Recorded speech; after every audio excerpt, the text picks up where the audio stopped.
ഇന്നത്തെ കാലഘട്ടത്തിൻ്റെ ഒരു പ്രാർത്ഥനയാണ്.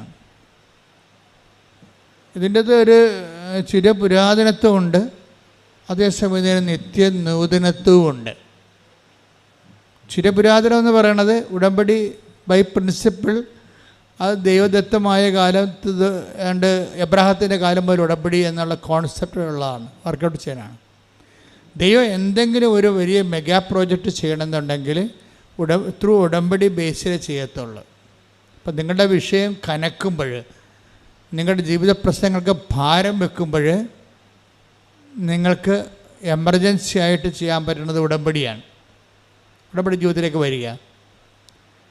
ഇത് മരിയൻ ഉടമ്പടിയാണ്, അതുകൊണ്ട് പോപ്പുലർ മരിയൻ ഉടമ്പടിയാണ്. കഴിഞ്ഞ ദിവസങ്ങളിൽ ഞങ്ങളുടെ ബിഷപ്പ് ഞങ്ങളെ വിളിച്ചിട്ട് ചോദിച്ചു, actually what is your mission എന്ന് ചോദിച്ചു. നിങ്ങളുടെ സ്പിരിച്വാലിറ്റി എന്താണ്, actually what is your mission എന്ന് ചോദിച്ചു. അപ്പോൾ ഞങ്ങളതിന് മറുപടി പറഞ്ഞത്, ഞങ്ങളുടെ സ്പിരിച്വാലിറ്റി എന്ന് പറയുന്നത് കുരിശിൻ്റെ ചുവട്ടിൽ നിന്ന് അമ്മയാണ്, എന്നുവെച്ചാൽ ഉടമ്പടി മാതാവാണ്, അവരാണ് ഉടമ്പടി മാതാവ്.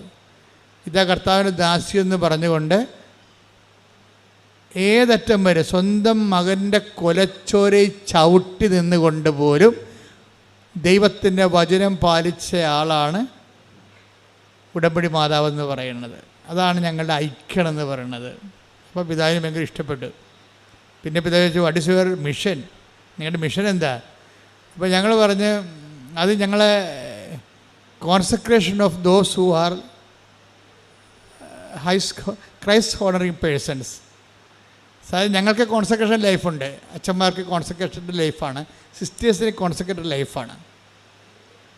ഉടമ്പടിയിലേക്ക് വരുമ്പോൾ നമ്മൾ ദൈവത്തിൻ്റെ വചനത്തിൽ വേരൂന്നി സാക്ഷ്യപ്പെട്ട് ജീവിച്ചുകൊള്ളാവുന്ന ഓൾ ക്രൈസ്റ്റ് ഹോണറിങ് പേഴ്സൺസ് ആണ്, not Catholics, not only Catholics.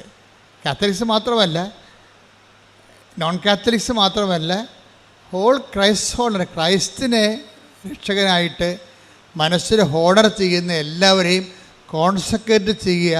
അവർക്കൊരു കോൺസെക്രേറ്റ് ലൈഫ്, അവർക്ക് വിശുദ്ധ ജീവിതം, ഐക്യ ജീവിതം, സാക്ഷ്യ ജീവിതം പ്രദാനം ചെയ്യുകയാണ് ഞങ്ങളുടെ മിഷൻ എന്ന് പറഞ്ഞു. അപ്പോൾ ഇറ്റ് ഈസ് വെരി സിമ്പിൾ. അങ്ങനെ കേരള സഭയിൽ, ലോകസഭയിൽ അങ്ങനെ ഒരു മിഷൻ ഇല്ല. ശരിക്കും പ്രീച്ചിങ്ങൊക്കെ ഉണ്ട്, ഇവാഞ്ചലൈസേഷൻ ഉണ്ടെന്ന് പറഞ്ഞാലും ഒരു അതായത് ക്രൈസ്റ്റ് ഹോണറിങ് ആയിട്ടുള്ളൊരു പേഴ്സൺസിനെ എങ്ങനെയാണ് കോൺസെക്രേറ്റ് ചെയ്യുക, വചനാധിഷ്ഠിതമായി കോൺസെക്രേറ്റ് ചെയ്തിട്ട് അവരെ വചനത്തിൻ്റെ വിത്തിൻ നോ ടൈം അവരെ സാക്ഷികളാക്കി മാറ്റുന്ന ഭയങ്കരമായ ഒരു സംഭവമാണ് ഉടമ്പടി നടക്കുന്നത്. അപ്പം അത് നമ്മൾ അനുഭവങ്ങളിലൂടെ കണ്ട് മനസ്സിലാക്കിയതാണ്. ഓരോ ദിവസവും കണ്ടുകൊണ്ടിരിക്കുകയാണ്. അപ്പം അതുകൊണ്ട് തന്നെ എങ്ങനെയാണ് മനുഷ്യൻ കോൺസെക്രേറ്റ് ചെയ്യണത്? കോൺസെക്രേറ്റ് വെച്ച് കഴിഞ്ഞാൽ അവൻ വിശുദ്ധീകരിക്കുകയും ചെയ്യും, ശക്തീകരിക്കുകയും ചെയ്യും. ഒരേ സമയം തന്നെ മനുഷ്യൻ വിശുദ്ധീകരിക്കുമ്പോഴും ശക്തീകരിക്കുമ്പോഴും അവൻ എന്തായിട്ട് മാറും? അവന് ഒരു മനുഷ്യൻ ഉടമ്പടിയിലൂടെ എന്താ സംഭവിക്കണത്? വിശുദ്ധീകരിക്കുകയും ചെയ്യും, അപ്പം ശക്തീകരിക്കുകയും ചെയ്യാം. അപ്പം ശക്തീകരിക്കാൻ നമുക്ക് എന്ത് പറ്റും? അധികാരവും ബലവും ഉണ്ടാകും. അധികാരവും ബലവും ബൈബിളിൽ ഈശോയ്ക്കുണ്ടായിരുന്ന ഒരു സംഭവമാണ് അധികാരവും ബലവും. സത്താനെപ്പോലും അവൻ ശാസിച്ച് മാറ്റുമ്പോൾ ജനങ്ങളുടെ കമൻ്റ് അതാണ്. ലുക്കാൻ്റെ സുവിശേഷം 4:36 എടുത്ത്, എല്ലാവരും അത്ഭുതപ്പെട്ട് പരസ്പരം പറഞ്ഞു. എല്ലാവരും അത്ഭുതപ്പെട്ട് പരസ്പരം പറഞ്ഞു, എന്തൊരു വചനമാണിത്, ഇവൻ അധികാരത്തോടും ശക്തിയോടും കൂടെ അശുദ്ധാത്മാക്കളോട് കൽപ്പിക്കുകയും അവ വിട്ടുപോവുകയും ചെയ്യുന്നുവല്ലോ. ഇപ്പം അധികാരത്തോടും ശക്തിയോടും കൂടി കൽപ്പിക്കുകയും, ഇപ്പം വചനങ്ങൾക്കെല്ലാം അധികാരവും ശക്തിയും ലഭിക്കും. ഇത് ഒരു ഫ്രഷ് ഹാൻഡ്സിനെ പോലും പെട്ടെന്ന് അധികാരിയാക്കി മാറ്റും. ആത്മീയ അധികാരം ഉണ്ടാകും. ഒരു പുതിയ, ഇപ്പം നിങ്ങളൊരു ഉടമ്പടി എടുത്തിട്ട് 3 മാസമേ ആയുള്ളൂ.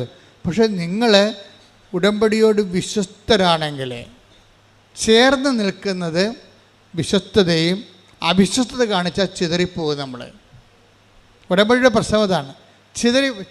ചേർന്ന് നിൽക്കുക. ദൈവത്തോട് ചേർന്ന് നിൽക്കണമെങ്കിൽ എല്ലാവർക്കും ആഗ്രഹം ഉണ്ടാവും അല്ലേ, ദൈവത്തോട് ചേർന്ന് നിൽക്കണമെന്ന്. ബൈബിളിൽ 2 ഇടയ്ക്ക് ലൂപ്പ് ഹോളില്ല. ഒന്നെങ്കിൽ ചിതറക്കപ്പെട്ടിട്ട് നിൽക്കാം, അല്ലെങ്കിൽ ചേർന്ന് നിൽക്കാം. 2 ഉള്ളൂ. ഇപ്പം ചേർന്ന് നിൽക്കുന്നത് വിശ്വസ്തതയും, ചിതറിക്കപ്പെടുന്നത് ഇപ്പോൾ നെഹേമിയ എന്തുകൊണ്ടാണ് അവിടെ ചിതറിപ്പോയെന്ന് പറയുന്നുണ്ട്. നെഹ്യം 1:8 എടുത്ത് ശ്രുതിക്കട്ടെ. Hallelujah, hallelujah, hallelujah, hallelujah, hallelujah, യേശുവേ നന്ദി, യേശുവേ സ്തുതി. ഹല്ലേലൂയ. നെഹെമ്യ 1:8 അങ്ങയുടെ ദാസനായ മോശയോട് അങ്ങ് കൽപ്പിച്ച ഈ വാക്കുകൾ അനുസ്മരിക്കുക. അവിശ്വസ്തത കാട്ടിയാൽ നിന്നെ ഞാൻ ജനതകൾക്കിടയിൽ ചിതറിക്കും. പ്രശ്നം അതാണ്. ചേർന്ന് നമുക്ക് 2 ദൈവവുമായിട്ടുള്ള ഇടപാടിൽ 2 സാധ്യതയുള്ളത്. ഒന്നെങ്കിൽ ചേർന്ന് നിൽക്കാം, അല്ലെങ്കിൽ ചിതറിക്കപ്പെടാം. സ്പിരിച്വൽ എംപവറിങ്ങിന് എപ്പോഴും വരണത് ഈ കവനൻ്റൽ ബേസുള്ള എംപവറിങ് ആണ് താത്വികമായിട്ട് ഷാർപ്പായിരിക്കണത്. നമ്മളിങ്ങനെ അംബിഗസായിട്ട് എന്തെങ്കിലുമൊക്കെ കാട്ടിക്കൂട്ടിയിട്ട് അത് കാര്യമാണെന്ന് പറഞ്ഞുകൊണ്ട് നമ്മളിങ്ങനെ ഒരു തിട്ടമനുസരിച്ച് ലക്ക് അനുസരിച്ച് പോണതല്ലേ. അങ്ങനെയല്ല. ഇത് ഇവിടെ കവനൻ്റെ ഷാർപ്പ് ഷൂട്ടറാണ്. 2+2 4 എന്ന് വെച്ച് കഴിഞ്ഞാൽ അതൊരിക്കലും 3.99 ഒന്നുമല്ല, അത് 4 അത് തന്നെയായിരിക്കും. കവനൻ്റെ ഫോർമുലയുടെ ഒരു പ്രത്യേക കൃത്യത അതാണ്. അപ്പം നമ്മൾ കവനിൽ എന്താ ചെയ്യണത്, എങ്ങനെ ചേർന്ന് നിൽക്കാൻ പറ്റും. ഇപ്പം ഇന്നലെ മെർലിൻ ജോയി എന്നും പറഞ്ഞൊരു മോള്, ഈ ഉടമ്പടി യുവതയുടെ ആഘോഷമാണ്. ശരിക്കും യുവതയുടെ ആത്മീയ ആഘോഷം. അത് കൃപാസനത്തിൽ വന്ന് കാണേണ്ട കാഴ്ചയാണ്. എല്ലാവരും തന്നെ 10 പേര് സാക്ഷ്യം പറഞ്ഞാൽ 6 പേരും ഒരു 20 വയസ്സിനും 30 വയസ്സിനും ഇടയ്ക്കുള്ളതായിരിക്കും. അവർ ദൈവത്തെ മനസ്സിലാക്കുന്ന രീതികൾ കണ്ട ഞെട്ടിപ്പോവും. 60 വർഷം ക്രിസ്ത്യാനിറ്റി ജീവിച്ചിട്ട് കിട്ടാത്ത ഉൾക്കാഴ്ചയാണ് 20 വയസ്സുകാർ പറയണത് ഉടമ്പടിയിലൂടെ. ഇന്നലെ മെർലിൻ ജോയ് എന്ന് പറയുന്ന MSc-കാരത്തി പറഞ്ഞിരിക്കുന്നത്, അതായത് എന്തിനാണ് എന്നോട് ഉടമ്പടി എടുക്കുകയെന്ന് നിങ്ങളോട് ചോദിച്ചാൽ, അതാണ് ആൾക്കാരുടെ ഒരു ടീച്ചിങ് ഉണ്ടായ. ഇപ്പോൾ മെർലിൻ ജോയ് പറയണത്, എന്തിനാണ് ഞാൻ ഉടമ്പടി എടുക്കണതെന്ന് നിങ്ങൾ എന്നോട് ചോദിച്ചാൽ ഞാൻ പറയും തളരുമ്പോൾ ചേർന്ന് നിൽക്കാനാണെന്ന്. അയ്യോ, എന്നാ ഒരു വർത്തമാനാ. അപ്പോൾ അവൾ പറയും, ഞാൻ പഠിപ്പിക്കുന്ന സബ്ജക്റ്റ് ഉടമ്പടിയാണ്. ഞാൻ 4ാം ക്ലാസ്സിൽ 5ാം ക്ലാസ്സിൽ വേദപാഠം പഠിപ്പിച്ചിട്ടുണ്ട്. അന്ന് ഞാൻ പഠിപ്പിച്ച ഉടമ്പടിയാണ്.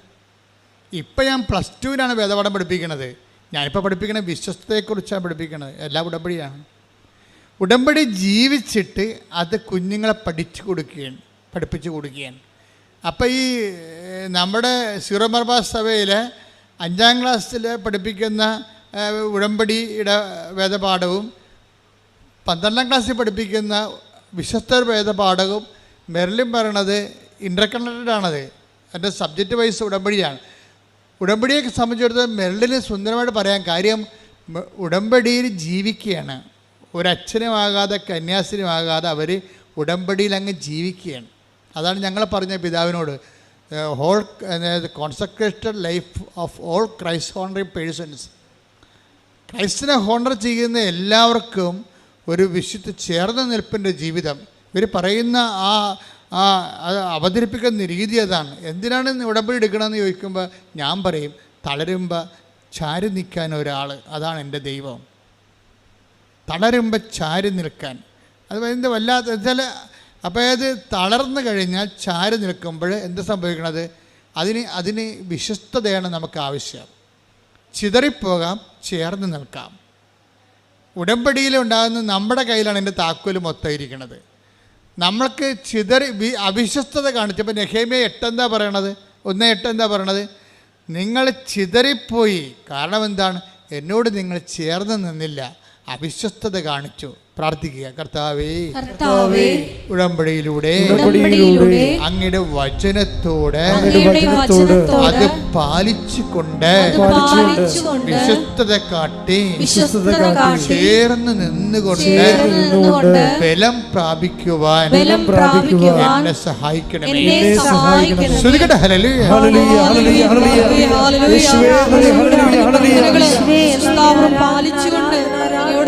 അതായത് കാലാവസ്ഥകൾ ദൈവത്തിൻ്റെ ഒരു പ്രത്യേകത എന്ന് വെച്ച് കഴിഞ്ഞാൽ നിങ്ങൾക്കും എനിക്കുമൊക്കെ ഉണ്ടാകുന്ന കുറേ ബന്ധങ്ങൾ മനുഷ്യബന്ധങ്ങളല്ലേ.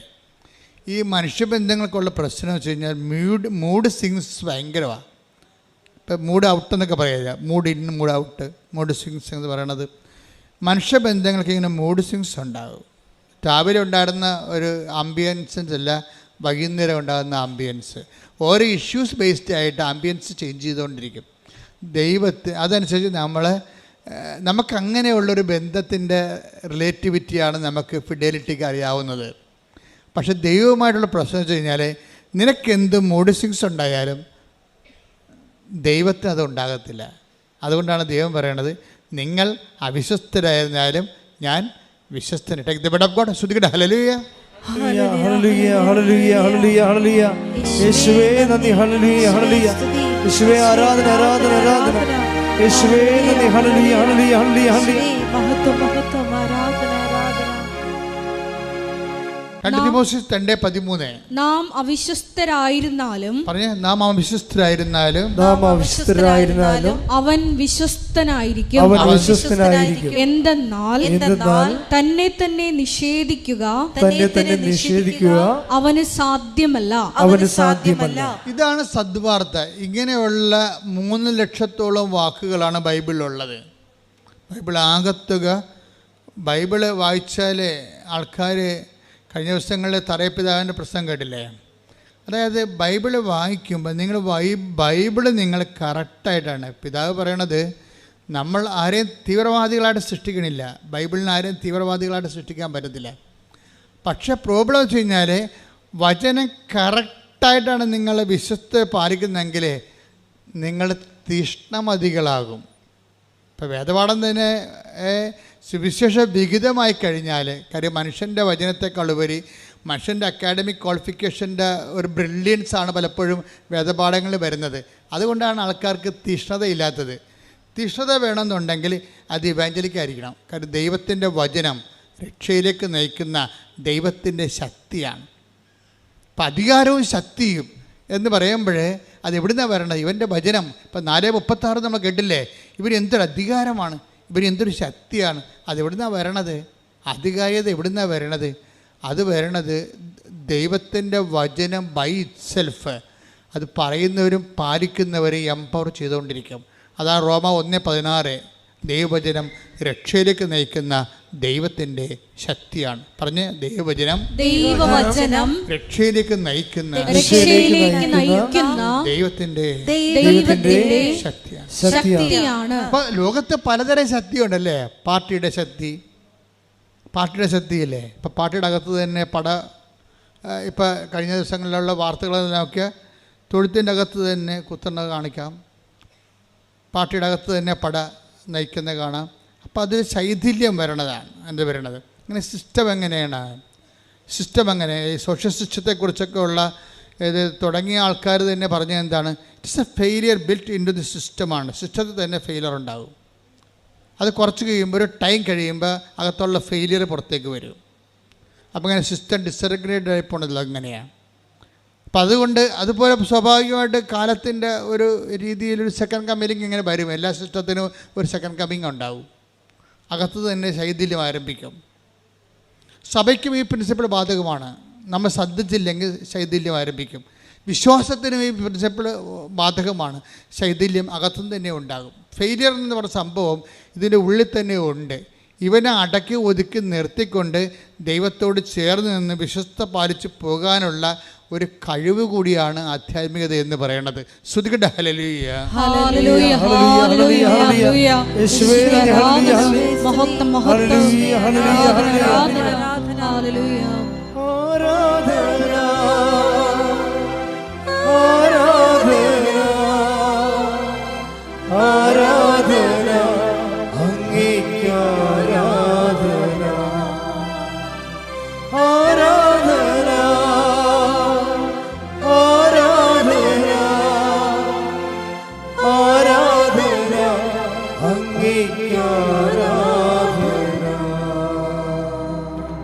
ചേർന്ന് നിൽക്കുന്ന വിശ്വസ്തയുടെ ഭാഗമായിട്ടാണ് എന്ത് കൊണ്ടാണ് ഈ അഡ്ഹേസീവ് പവർ, ചേർന്ന് നിൽക്കുക, ഒട്ടി നിൽക്കുക. അല്ല, അഡ്ഹേസീവ് പവർ എന്താണ് ശരിക്കും പറഞ്ഞാൽ? അത് ദൈവസ്നേഹമാണ് ശരിക്കും. ഉടമ്പടി ഇല്ലാത്തവർ, ഉടമ്പടിയിൽ ഉള്ള ആൾക്കാർക്ക്, ചില ആൾക്കാർക്ക് ഇങ്ങനെ ശൈഥില്യം സംഭവിക്കുന്നതിൻ്റെ കാരണം വിഷയസ്നേഹമാണ്, അല്ലെങ്കിൽ വസ്തുസ്നേഹമാണ്. ഉടമ്പടി അതിൽ വർക്കൗട്ട് ചെയ്യത്തില്ല.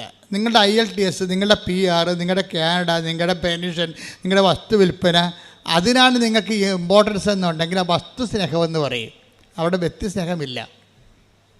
നിങ്ങൾ ഈ മരണം വരെ ഈ ഉടമ്പടിയുടെ കാലമെല്ലാം ആൾക്കാർ വസ്തുസ്നേഹത്തിലാണ് ജീവിക്കുന്നത്. അതുകൊണ്ടാണ് ഇത് വർക്കൗട്ട് ചെയ്യാത്തത്.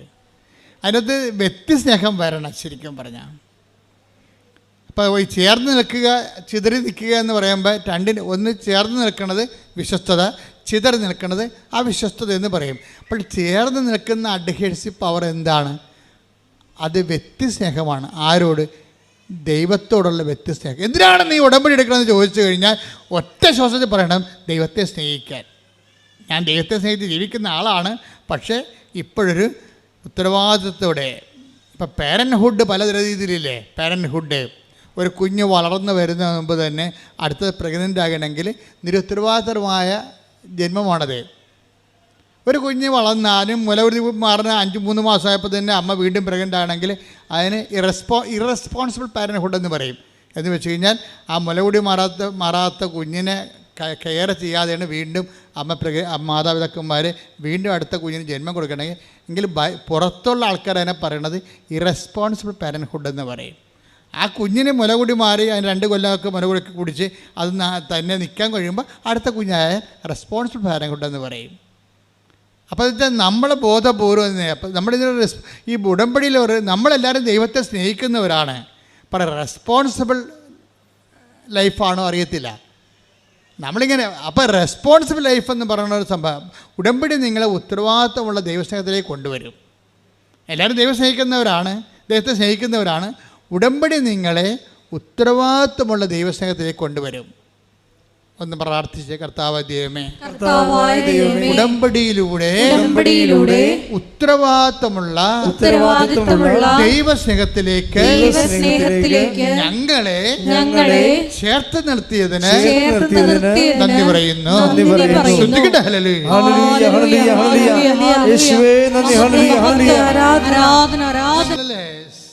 അതായത് ശ്രീയ രജ്ജു എന്നും പറഞ്ഞൊരു മോള് സാക്ഷ്യം. ശ്രീയ രജ്ജുവിൻ്റെ ചേർന്ന് നിൽപ്പിൻ്റെ ബയോളജി ഭയങ്കര ഹൃദ്യമാണ്. ശ്രീയ എന്ന് പറയുമ്പോൾ നിങ്ങൾക്കറിയാമല്ലോ, ഇറ്റ്സ് നോൺ ക്രിസ്ത്യൻ ലേഡി. അവർക്ക് ആ കുഞ്ഞിന് അധികം വയസ്സില്ല, 22 വയസ്സ്, 23 വയസ്സ് കാണുമായിരിക്കും. പക്ഷേ ഇവരുടെയൊക്കെ തങ്കം പോലുള്ള വാക്കുകളാണ് വായിന്ന് വരുന്നത്. അവരെന്നാ പറയണമെന്നറിയാമോ? അവർ പറഞ്ഞു, ഞാൻ വീട് പണിയുമ്പോൾ ഒരു മുറി ഞാൻ കർത്താവിന് വേണ്ടി മാത്രം കൊടുക്കും. അതെന്തിനാ അപ്പോൾ വീട് പണിതുകൊണ്ടിരിക്കുകയാണ്, വീട് പണിപ്പോൾ 3/4 അപ്പോൾ ഇവിടെ പറയണത്, ഞാൻ വീട് പണിയുമ്പോൾ ഒരു മുറി കർത്താവിന് വേണ്ടി മാത്രം കൊടുക്കും. അവൾ ഉടമ്പടി മാതാവിൻ്റെ മധ്യസ്ഥല എടുത്തെങ്കിലും അവൾക്ക് ബോധമുണ്ട് ഇത് കർത്താവിലേക്കാണ് പോകണമെന്നുള്ളത്. അത് ക്ലിയർ അല്ലേ? അപ്പോൾ എന്നിട്ട് അവൾ തരത്താൻ പറയുന്നുണ്ട്, എന്തിനാണ് ഞാൻ ഈ കർത്താവിന് വേണ്ടി മുറി കൊടുക്കണമെന്നറിയാമോ? ആൾക്കാർ എന്നോട് ചോദിക്കും, ഞാനൊരു നോൺ ക്രിസ്ത്യൻ അല്ലേ, എന്തിനാണ് എൻ്റെ വീട്ടിൽ കർത്താവിൻ്റെ പടം വെച്ചിരിക്കണമെന്ന് ആൾക്കാർ ചോദിക്കത്തില്ലേ? അങ്ങനെ ആൾക്കാരെ കൊണ്ട് ചോദിപ്പിക്കാനാണെന്ന്. എന്തിനാണ്? അപ്പം ഞാൻ കർത്താവിനെ കുറിച്ച് അവരോട് പറയും, ഈ വീട് എനിക്ക് കർത്താവ് തന്നതാണെന്ന്. എന്തൊരു ദൈവസ്നേഹമാണ്! ശ്രദ്ധിക്കട്ടെ. ഹല്ലേലൂയ. ഒരു ലൈൻ മനസ്സിലായില്ലേ? എത്ര പെട്ടെന്നാണ് ഈ ആൾക്കാരെ ചേർന്നങ്ങടെ നിൽക്കണത്. കർത്താവുമായിട്ടങ്ങ് ചേർന്ന് നിൽക്കുകയല്ലേ, സ്നേഹത്തിൽ താൻ ചേർന്ന് നിൽക്കുന്ന. അവൻ എന്നോട് സ്നേഹത്തിൽ ചേർന്ന് നിൽക്കുന്നത് കൊണ്ട് ഞാനവനെ മാനിക്കും. സങ്കീർത്തകൻ്റെ വലിയൊരു ദൈവാനുഭവമാണ് ചേർന്ന് നിൽപ്പ്. Take the word of God. സങ്കീർത്തനം 91:14. അവൻ സ്നേഹത്തിൽ എന്നോട് ഒട്ടി നിൽക്കുന്നതിനാൽ. ദാറ്റ് ഈസ് എന്ന് പറഞ്ഞ്, അവൻ സ്നേഹത്തിൽ എന്നോട് ഒട്ടി നിൽക്കുന്നത് കൊണ്ട് ഞാൻ അവനെ രക്ഷിക്കും. അവൻ എൻ്റെ നാമം അറിയുന്നത് കൊണ്ട് അവൻ എൻ്റെ നാമം അറിയുന്നത് കൊണ്ട് ഞാൻ അവനെ സംരക്ഷിക്കും. സംഭവം ഈ രക്ഷയും സംരക്ഷണവും വരണത് ചേർന്ന് നിൽപ്പിന്നാണ് വരണത്. നിങ്ങൾ ഉടമ്പടി എടുത്തിട്ട് അതിൻ്റെ സാങ്കേതികമായിട്ട് കുറച്ച് കാര്യങ്ങൾ കാട്ടിക്കൂട്ടി അത് അനുഷ്ഠാനമാക്കി മാറ്റിക്കഴിഞ്ഞാൽ വരണ്ട അനുഷ്ഠാനങ്ങളും വരണ്ട ആചാരങ്ങളും അനാചാരങ്ങളായി മാറും. ആചാരമില്ലേ? ഉടമ്പടി കുറേ ആചാരങ്ങളില്ലേ? ഉപ്പിടുമ്പോഴൊരു ആചാരമുണ്ട്, ഉടമ്പടി തൈലം തേക്കുമ്പോഴൊരു ആചാരമുണ്ട് ഇല്ലേ? ഉടമ്പടി തൈലം എടുത്ത അപ്പം തന്നെ ആചാരം ചെയ്യും. ഈ ആചാരം അർത്ഥമറിയാതെ ചെയ്താൽ എന്ത് പറ്റും? ആചാരത്തിന് എന്ത് പറ്റും? അതിനാണ് അനാചാരം എന്ന് പറയണത്. അർത്ഥമറിയാതെ ആചാരം ഒത്തിരി പേർക്ക് ചെയ്യുവേ, എന്തെല്ലാം കാര്യങ്ങൾ ആൾക്കാരെ കാട്ടിക്കൂട്ടുന്നു. അർത്ഥം അറിയാതെ ചെയ്യുന്ന ആചാരങ്ങൾക്ക് എന്താ പറയണത്? അനാചാരം എന്ന് പറയും. ഉടമ്പടി പല ആൾക്കാരും അനാചാരമായിട്ടാണ് ചെയ്യണത്. എന്ന് വെച്ച് കഴിഞ്ഞാൽ അതെന്താണ് ചെയ്യണമെന്ന് അവർക്ക് ബോധമില്ല. അനാചാരം എന്ന് പറഞ്ഞ ആചാരം എന്ന് പറഞ്ഞ ഒരു ബോധമാണ്. അർത്ഥം അറിഞ്ഞ് ചെയ്യണം. ഇപ്പം തന്നെ ഈ ശ്രീജയുടെ കാര്യം തന്നെ എടുത്ത്, ശ്രീജയുടെ വീട് പണി നടന്നുകൊണ്ടിരിക്കുകയാണ്. കുടിക്കാനും വെള്ളമില്ല, തേപ്പിനും വെള്ളമില്ല. കുടിക്കാനും വെള്ളമില്ല അവിടെ. കാര്യം വെള്ളം ഇങ്ങനെ കലങ്ങിയ വെള്ളമാണ്. അത് നമുക്ക് ഒരു 10 ബക്കറ്റ് കിട്ടുമ്പോൾ കിണർ പറ്റിപ്പോവും. 10 ബക്കറ്റ് വെള്ളം കിട്ടുമ്പോൾ കിണർ പറ്റിപ്പോവും. കുടിക്കാനും പറ്റണില്ല. ഇപ്പോൾ ഉടമ്പടി ഇരിക്കുന്ന ഒരാളിൻ്റെ ജീവിതാനുഭവങ്ങളാണതേ. അപ്പോൾ കുടിക്കാനും വെള്ളമില്ല, വീട് തേക്കാനും വെള്ളമില്ല. അപ്പോൾ അവളെന്ത് ചെയ്യും? അവൾ കൊണ്ടുവന്ന ശേഷം ഉടമ്പടി ഉപ്പെടുത്ത്, നമുക്ക് ഉടമ്പടി ഒരു ജീവിതമാണല്ലോ. ഉടമ്പടി ഇരിക്കുന്നവർക്ക്, എനിക്ക് സത്യം പറഞ്ഞ് ഇതൊക്കെ ആദ്യം ഒറ്റ ശ്വാസത്തിൽ കർത്താവ് വെളിപ്പെടുത്തിയാണ്, ഒന്നും അഡീഷൻ ചെയ്തിട്ടില്ല. ഉടമ്പടി ബുക്ക് എഴുതണ ഒരു 72 മണിക്കൂറുണ്ട്. 75 പേജ് 72 മണിക്കൂർ കൊണ്ട് എഴുതണതാണ്. അതിൻ്റെ അകത്ത് വന്നിട്ടുള്ളതാണ് ഉടമ്പടി തൈലം. അതും തേനായിരുന്നു ആദ്യം അതിൻ്റെ അകത്ത് ഉണ്ടായിരുന്നത്. ഉടമ്പടി തൈലത്തിന് പകരം ഞാൻ തേനെന്ന് എഴുതിയിരിക്കണത്. തേനെന്ന് എഴുതിയപ്പോൾ തന്നെ ഒരു മനുഷ്യൻ ഇതിൻ്റെ അകത്ത് വന്നിട്ട് തേൻ നിറച്ച ആളെ തല്ലി. അയാളെന്നെ വിളിച്ച്, അച്ഛാ ഞാൻ തേൻ നിറച്ചുകൊണ്ടിരിക്കുന്ന സമയത്ത് ഒരാൾ വന്ന് എന്നെ തല്ലിയെന്ന് പറഞ്ഞ്. രതീഷാണ് അന്ന് തേൻ നിറക്കണം ആദ്യം. അപ്പം ഞാൻ പറഞ്ഞു, സാരമില്ല, നീ അത് തേൻ മാറ്റിയിട്ട് ഉടമ്പടി തേലുമാക്ക്. തല്ലിയ കാര്യം ഞാൻ മൈൻഡ് ചെയ്യില്ല, അത് കർത്താവിന് കാഴ്ച വെച്ചാൽ മതി എന്ന് പറഞ്ഞു. അത് നീ കർത്താവിന് കാഴ്ച വെച്ചാൽ മതി എന്ന് പറഞ്ഞ്. തേൻ മാറ്റാൻ കർത്താവ് പറഞ്ഞിരിക്കണമെന്ന്. തേൻ ബൈബിളിലുള്ളതല്ല, അത് ആശ്രയിച്ച് കൊടുക്കുന്നതാണ്. ഉടമ്പടി തൈലമാണ്. ഉടമ്പടി തൈലമാക്കാൻ വേണ്ടിയാണ് തല്ലുകൊണ്ടിരിക്കുന്നത്. അപ്പം തല്ലുകൊണ്ടുണ്ടാക്കിയതാണ് ഉടമ്പടി തൈലം. ആ 75 മണിക്കൂറിനുള്ളിൽ സംഭവിച്ച വിഷയങ്ങളാണത്. ഇതൊക്കെ തുടങ്ങി അതിനുശേഷം ഞങ്ങളൊന്നും ആഡ് ചെയ്തിട്ടില്ല. അത് ബുദ്ധിപരമായിട്ട് ഓരോ സംഭവങ്ങൾ ചിന്തിച്ച് ആലോചിച്ച് ഇവിടെ കമ്മിറ്റി കൂടി സെനറ്റ് കൂടി തീരുമാനിക്കണമല്ല സംഭവം. ഇവിടെ കോൺഫറൻസ് കൂടിയിട്ട് തീരുമാനിക്കണമല്ല, ചർച്ച ചെയ്ത് തീരുമാനിക്കണമല്ല. ഒറ്റയടിക്ക് വന്ന വെളിപാടുകളാണ്. ആ വെളിപാടുകൾ ഒന്നിൻ്റെ അകത്ത് ബൈബിൾ കണ്ടന്റ് ഇല്ലെന്ന് പറഞ്ഞപ്പോൾ കിട്ടിയ തല്ലാണ് കിട്ടിയിരിക്കണം ഞങ്ങൾക്ക്. മനസ്സിലായില്ലേ? അപ്പോൾ അതേ പ്രശ്നത്തിന് അതിൻ്റെ കാരണങ്ങളുണ്ട്. അയാളെ തല്ലാനുള്ള കാരണങ്ങൾ. അയാളുടെ തേൻ കച്ചവടം പുറത്ത് നടക്കണുണ്ടായിരുന്നു. അതാണ് സംഭവം. അതിന് പൂട്ടുവീഴുന്ന വിചാരിച്ചതിൻ്റെ പുള്ളിക്കാരൻ കാണിച്ചതാണ്. പക്ഷെ നമ്മൾക്ക് വിവേചനമുള്ളത് കൊണ്ട് നമുക്ക് മനസ്സിലായി അതല്ല പ്രശ്നം. കർത്താവ് സംസാരിക്കണത് തേൻ തന്നെ മാറ്റാൻ പറയണത് കർത്താവ്. ഇതിനൊരു വിവേചനമാണ്. അവൻ്റെ അടുത്തേക്ക് കയറി അവനെതിരെ കൊണ്ടുപോയി ഹലാളകണമല്ല പ്രശ്നം.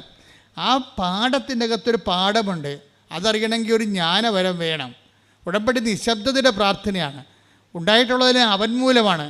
അവനെ കൂടാതെ ഒന്നും ഉണ്ടായിട്ടില്ലെന്ന് പറഞ്ഞുകൊണ്ടാണ് ബൈബിൾ എഴുതപ്പെടുന്നത്. Take the word of God. Yohannan 1:3. സ്തുതിക്കട്ടെ. ഹല്ലേലൂയ ഹല്ലേലൂയ ഹല്ലേലൂയ ഹല്ലേലൂയ. യേശുവേ നന്ദി, യേശുവേ സ്തുതി, യേശുവേ ആരാധന ആരാധന ആരാധന ആരാധന. യേശുവേ നന്ദി, മഹത്വം മഹത്വം മഹത്വം. ഹല്ലേലൂയ. 1:3. സമസ്തവും അവനിലൂടെ ഉണ്ടായി. പറഞ്ഞ സമസ്തവും അവനിലൂടെ ഉണ്ടായി. ഒന്നും അവനെ കൂടാതെ ഉണ്ടായിട്ടില്ല. അപ്പൊ പോസിറ്റീവ് ആയാലും നെഗറ്റീവ് ആയാലും അതിൻ്റെ പിന്നിലെല്ലാം ദൈവത്തിൻ്റെ ഒരു പരിപാലനയുണ്ട്. ഇത് വിവേചിച്ച് മനസ്സിലാക്കേണ്ടത്. ഇത് വിവേചിച്ച് മനസ്സിലാക്കിയില്ലെങ്കിൽ നമ്മൾ എന്താ പറയണത്, ഒരു ലോകത്താന്മാരായി പോകും. എല്ലാം മാനുഷികമായിട്ട് എടുക്കും, എന്നിട്ട് മുറിവേക്കും, എന്നിട്ട് അതിനനുസരിച്ച് നമ്മൾ പെരുമാറും. അപ്പം ജഡിക അരൂപിയാണ് നമ്മൾ പ്രവർത്തിക്കുന്നത്. ജഡാരൂപിയാണ്. ഒരു മനുഷ്യനിൽ 3 അരൂപിയാണ് പ്രവർത്തിക്കുന്നത് സാധാരണ. ഒന്ന് ജഡാരൂപി, ഒന്ന് ലോകാരൂപി, ഒന്ന് ദൈവാരൂപി. നമ്മളിതിൻ്റെ ഈ പ്രപ്പോർഷൻ ഉണ്ട് ഇതിൻ്റെ അകത്ത് ജഡിക മനുഷ്യൻ എന്ന് പറയും, ബൈബിൾ പറയും. അപ്പം അവന് 10% ജഡാരൂപി ആയിരിക്കും. അപ്പം ജഡിക മനുഷ്യന് വെളിപാടുകൾ പോഷത്വമാണെന്ന് പറയുന്നൊരു ബൈബിള്. ജഡിക മനുഷ്യന് ദൈവികമായ കാര്യങ്ങൾ പോഷത്വമാണ്. അപ്പം അവനോട് കർത്താവ് പറയും, നിങ്ങളുടെ മുത്തുകൾ പന്നികളുടെ മുമ്പിൽ കൊണ്ട് വെതറിയിട്ട് കാര്യമില്ലെന്ന് പറയും. അതാ കാരണം ജഡിക മനുഷ്യൻ എല്ലാം നിങ്ങളിപ്പോൾ സംഭവിച്ചു, ഉടമ്പടി ഇങ്ങനെ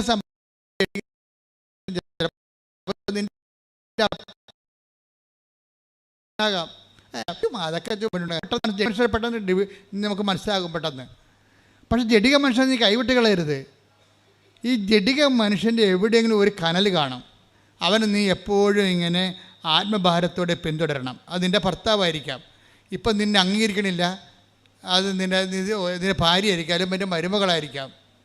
അവൾ നിന്നെ എതിർക്കുന്നുണ്ട് ഉടമ്പെടുക്കുന്നതിൽ. കാരണം എന്ത് കഴിഞ്ഞാൽ അവളെ നാത്തുവിനോട് അവൾക്ക് ഭയങ്കര വെറുപ്പാണ്. നാത്തുവിനോടുള്ള വെറുപ്പ് അവളെടുക്കുന്ന ഉടമ്പടിയോടും കൂടി കൊടുക്കും. എല്ലാ കാര്യങ്ങൾക്കും ഇത് അട്രിബ്യൂട്ട് ചെയ്യും, ആ വെറുപ്പ് അട്രിബ്യൂട്ട് ചെയ്യും, ചെയ്യും ഇങ്ങനെ. അപ്പം അതുകൊണ്ട് സ്വാഭാവികമായിട്ടും നീ ഫോളോ ചെയ്യണം. ഈ പിന്നെയും നമ്മൾ ഫോളോ ചെയ്യണം. പത്രോസും യൂദാസും തമ്മിലുള്ള വ്യത്യാസം ഒന്ന്, കയ്യിൽ നിന്ന് വിട്ടുപോയപ്പോൾ കെട്ടിത്തൂങ്ങിയവനാണ് യൂദാസ്. കയ്യിൽ നിന്ന് വിട്ടുപോയപ്പോൾ പിന്നെ ഫോളോ ചെയ്ത ആളാണ് പത്രോസ്. രണ്ടിൻ്റെയും കണ്ട, രണ്ടും ശിഷ്യന്മാരാണ്. രണ്ടിൻ്റെയും കയ്യിൽ നിന്ന് വിട്ടുപോയി. ഒരാൾ നിങ്ങൾ ശ്രദ്ധിക്കണം, കർത്താവുമായുള്ള ശിഷ്യത്വത്തിൻ്റെ യാത്രയിൽ ചിലപ്പോൾ സമയത്ത് ഈ നമ്മുടെ കയ്യിൽ നിന്ന് വിട്ടുപോകും. കയ്യിൽ നിന്ന് വിട്ടുപോയി കഴിഞ്ഞാലും യൂദാസ് ഉടനെ നിരാശപ്പെട്ട് കെട്ടിത്തൂങ്ങും. തിരിച്ചു വരവ് സാധ്യമല്ലെന്ന് മനസ്സിലാകും. കാര്യം അവനുള്ളിൽ ദൈവസ്നേഹമില്ല. ദൈവസ്നേഹമില്ലെങ്കിൽ നീ തിരിച്ചു വരാൻ പാടായിരിക്കും. അവനെക്കുറിച്ച് കർത്താവ് പറയണത് പാഴ് ജന്മമായിപ്പോയത്. ദൈവസ്നേഹം ഇല്ലെങ്കിൽ ഒരു വ്യക്തി എന്താ, അവൻ ജനിക്കാതിരുന്നെങ്കിൽ എന്നല്ലേ പറഞ്ഞത് അല്ലേ? യൂദാസിനെക്കുറിച്ച് കർത്താവിൻ്റെ റിപ്പോർട്ട് എന്താ, അവൻ ജനിക്കാതിരുന്നെങ്കിൽ എന്ന് വെച്ചാൽ ഞാൻ പാഴ് ജന്മമായിപ്പോയി. ദൈവസ്നേഹമുള്ള പത്രോസ് എന്ത് പറ്റിയാണ്, പുള്ളിക്കാരൻ തള്ളി പറഞ്ഞതാണ് ഇല്ലേ? തള്ളി പറഞ്ഞിട്ടും പിന്നെയും പുള്ളി കർത്താവിനെ അകലെ നിന്ന് take the bed of God അകലെ നിന്ന് അനുഗമിച്ചു. ശ്രുതിക്കട്ടെ ഹല്ലേലൂയ ഹല്ലേലൂയ ഹല്ലേലൂയ ഹല്ലേലൂയ. യേശുവേ ആരാധന ആരാധന ആരാധന. യേശുവേ നന്ദി, മഹത്വം മഹത്വം മഹത്വം മഹത്വം. ഹല്ലേലൂയ ഹല്ലേലൂയ ഹല്ലേലൂയ. യേശുവേ സ്തുതി. ഹല്ലേലൂയ ഹല്ലേലൂയ ഹല്ലേലൂയ. ലൂക്ക 22:54. അവർ അവനെ പിടിച്ച് പ്രധാനാചാര്യന്റെ വീട്ടിലേക്ക് കൊണ്ടുപോയി പത്രോസ് അകലെയായി അവനെ അനുഗമിച്ചിരുന്നു. അതായത് ഇങ്ങനെയെല്ലാം സംഭവിച്ചു. പത്രോസിനെ ഡിസോൺ ചെയ്തതാണ് ക്രിസ്തു തന്നെ. ബൈപ്പേഴ്സൺ നമ്മൾ ഡിസോൺ ചെയ്യുന്ന സമയമുണ്ട്. ബൈബിളിലുള്ളതാണ്, ആധ്യാത്മികതയിലുള്ളതാണ്. നിങ്ങളുടെ ഉടമ്പടി തന്നെ നിങ്ങൾ എത്ര കർക്കശമായിട്ട് ഉടമ്പടി ചെയ്താലും ദൈവം പിന്നെ നിങ്ങളെ ഡിസോൺ ചെയ്യും. അപ്പോൾ ഈ ആധ്യാത്മികയുടെ അകത്തുള്ള പാക്കേജിനെ കുറിച്ച് നമുക്ക് നല്ല ബോധം ഉണ്ടാകണം. ദൈവത്തിന് വേണ്ടി ചെയ്യുന്ന കാര്യങ്ങൾ തന്നെ നമുക്ക് കാലനായിട്ട് മാറും. കർത്താവിന് വേണ്ടി ചെയ്യുന്ന കാര്യങ്ങൾ തന്നെ നമ്മളൊക്കെ കാലനായിട്ട് മാറും. കർത്താവിനെ രക്ഷിക്കാൻ വേണ്ടിയാണ് 10 ദിവസം ആളൂരി വെട്ടിയത്. അല്ലാതെ അവൻ്റെ കുടുംബത്തെ രക്ഷിക്കാനും അവൻ്റെ പെണ്ണുമ്പിള്ളനെ രക്ഷിക്കാനും മക്കളെ രക്ഷിക്കാനും അല്ല, കർത്താവ് രക്ഷിക്കാനാണ് വാളൂരി വെട്ടിയത്. പക്ഷേ ആ ശത്രുക്കളുടെ മുമ്പിൽ നിന്നുകൊണ്ട് 10 ദിവസം കർത്താവ് എന്താ പറഞ്ഞത്, നിൻ്റെ വാള് ഉറയിലിടുക. അതാ സംഭവം. എന്നെ നീ വാളെടുത്തൊന്നും രക്ഷിക്കേണ്ട കാര്യമില്ല. ഡിസോൺ ചെയ്ത് വാള് കർത്താവിന് വന്നിരിക്കുന്ന പ്രശ്നത്തിൽ ആ ഒറ്റ വർത്തമാനത്തിൽ 10-200 പേര് വടിവാളം കൊണ്ട് നിൽക്കുകയല്ലേ. പന്തങ്ങളും വിളക്കുകളും കുന്തങ്ങളുമായിട്ട് അവർ വന്നിരിക്കണമല്ല കക്ഷിയിൽ. ആ മുമ്പിലാണ് നിന്നുകൊണ്ടാണ് വാള് ഉറയിടാൻ പറയുമ്പോൾ പത്രോസ് നിരായുധനായി പോകും. നിൻ്റെ ദൈവത്തെ പ്രതിയുള്ള നിൻ്റെ ക്ഷമ, ദൈവത്തെ പ്രതിയുള്ള നിൻ്റെ സഹനം നിന്നെ ഭൗതികമായിട്ട് നിരായുധീകരനാക്കും. നിൻ്റെ പണം എന്ത് ഉടമ്പടിയെടുത്ത് എന്ത് പറ്റി? കുറേ പൈസ നഷ്ടപ്പെട്ടു. ഉടമ്പടിയെടുത്ത് എന്ത് പറ്റി? കുറേ ആൾക്കാരുടെ മുമ്പിൽ നാണം കെട്ടു. ഉടമ്പടിയെടുത്തിട്ട് എന്ത് പറ്റി? കുറേ കാര്യങ്ങൾ പഴയ നമ്മളെ കാണുമ്പോൾ ആൾക്കാർക്കൊരു വില ഉണ്ടായിരുന്നു, ഇപ്പോൾ ഒരു വിലയില്ല. അവിടെ ഒരു 10 ജീവിയാണ്. ക്രിക്കറ്റ് കുത്തിയാലും മിണ്ടത്തില്ല. പിന്നെ എന്നാ പ്രശ്നം? മുമ്പത്തെക്കാളും നമ്മുടെ സ്റ്റാറ്റസ് പോയി. ലോ സ്റ്റാറ്റസിങ് എന്നുള്ളത് ഉടമ്പടിയുടെ പ്രധാനപ്പെട്ട പ്രഖ്യാപിതമായ പ്രയോഗ വിഷയമാണ്. നമ്മൾ ഉടമ്പടിയിൽ ഒരു സെക്കൻഡ് പൗരനായിട്ട് മാറും കുടുംബത്തിലെ.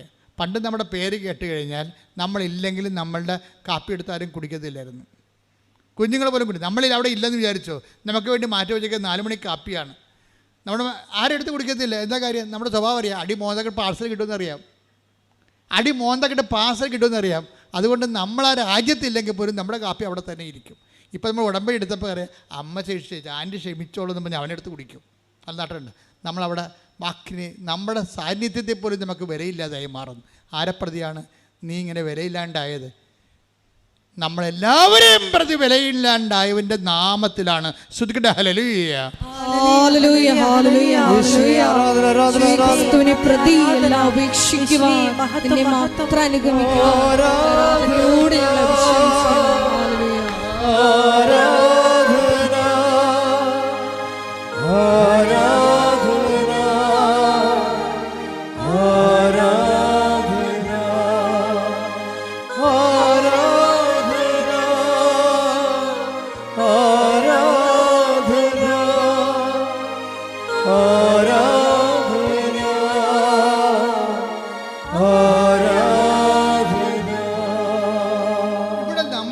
മാനുഷികമായ ശക്തിയുണ്ട്, മാനുഷികമായ ഒരു സ്റ്റാറ്റസ് ഉണ്ട്. ഉടമ്പടിയിൽ ഇതാണ് നമ്മൾ ഉരിഞ്ഞു മാറ്റപ്പെടുന്നത്. കർത്താവിൻ്റെ വസ്ത്രങ്ങളൊക്കെ ഉരിഞ്ഞു മാറ്റില്ലേ അവർ? ആ സ്റ്റാറ്റസ് അവർ ചേഞ്ച് ചെയ്യണമാണ്. കർത്താവിൻ്റെ വസ്ത്രങ്ങളൊക്കെ അവർ ഉരിഞ്ഞു മാറ്റിയായിരുന്നു.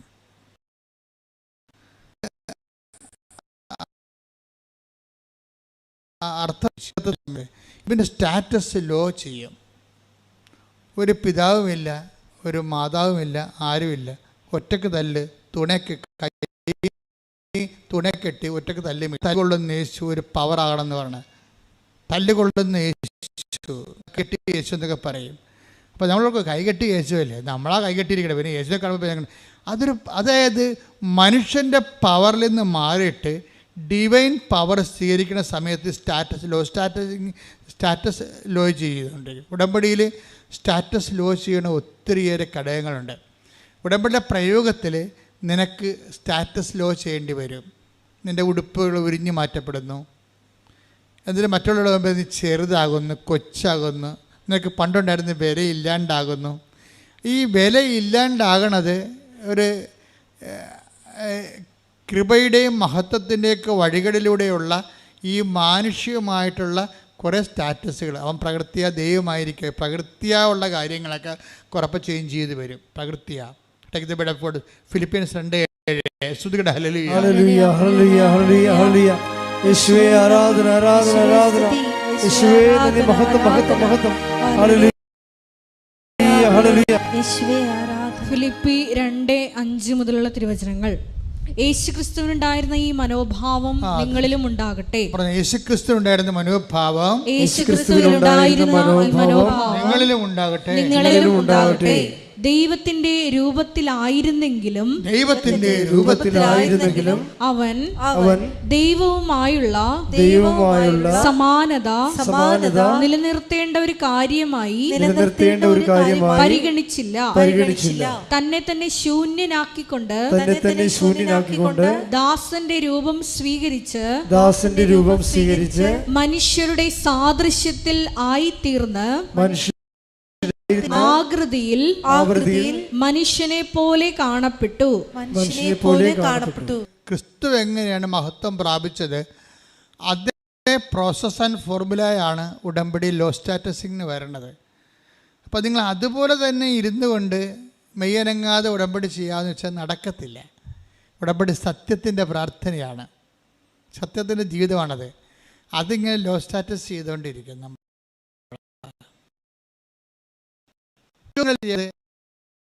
പറഞ്ഞ എന്താ അറിയാവോ? എനിക്ക് ആൾക്കാരെ കാണില്ല, എനിക്ക് ക്രിസ്തുവിനെ കുറിച്ച്. ഞാൻ വേദപാഠ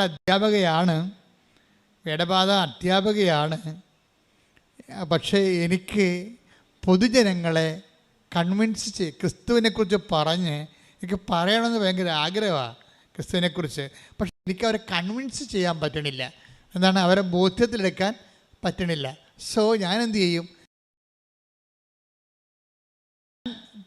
വില്ലെന്ന് വെച്ച് കഴിഞ്ഞാൽ വില്ലൻ വെച്ച് കഴിഞ്ഞാൽ ഒരു ആധ്യാത്മിക വില്ലനാണ്. ഒന്നിലും കോസാത്ത, ഒന്നിലും പതറാത്ത ഒരു മനുഷ്യൻ. 40 കൊല്ലം ഓട്ടോറിക്ഷ തൊഴിലാളിയാണ് പപ്പ. അവളുടെ മകനാണ്. പപ്പ ഇന്നലെ വന്നിട്ടുണ്ടായിരുന്നു. പപ്പ പറഞ്ഞ കാട്ട് കഴിഞ്ഞാൽ അതിനേക്കാൾ ഞെട്ട് നമ്മൾ. പപ്പയ്ക്ക് ഇങ്ങനെ ഒരു മകൾ ജനിക്കാനേ സാധ്യതയുള്ളൂ. പപ്പ 40 വർഷം ഓട്ടോറിക്ഷ തൊഴിലാളിയാണ്. ഇപ്പോഴും ഓട്ടോറിക്ഷ ഓടിച്ചിട്ടുണ്ടെങ്കിൽ കുഞ്ഞുങ്ങളെ പഠിപ്പിക്കണം. അവിടെ വീട്ടിൽ പപ്പ പറയണത്, ഞാൻ ഓട്ടോ ഓടിക്ക് രാവിലെ വരുമ്പോൾ ഞാൻ വഴിവെക്കൽ എപ്പോഴും ഒരു അമ്മ ഇരിക്കണ കാണും. അപ്പം ഞാൻ ഉച്ചക്ക് ചോറ് കെട്ടുമ്പോൾ ഞാൻ ഒരു ചോറ് കൂടി കെട്ടിയെടുക്കും. എന്തിനാണ്? ആ 12 മണിയാകുമ്പോൾ 12:30 ആകുമ്പോൾ ഞാൻ അമ്മച്ചിട്ട്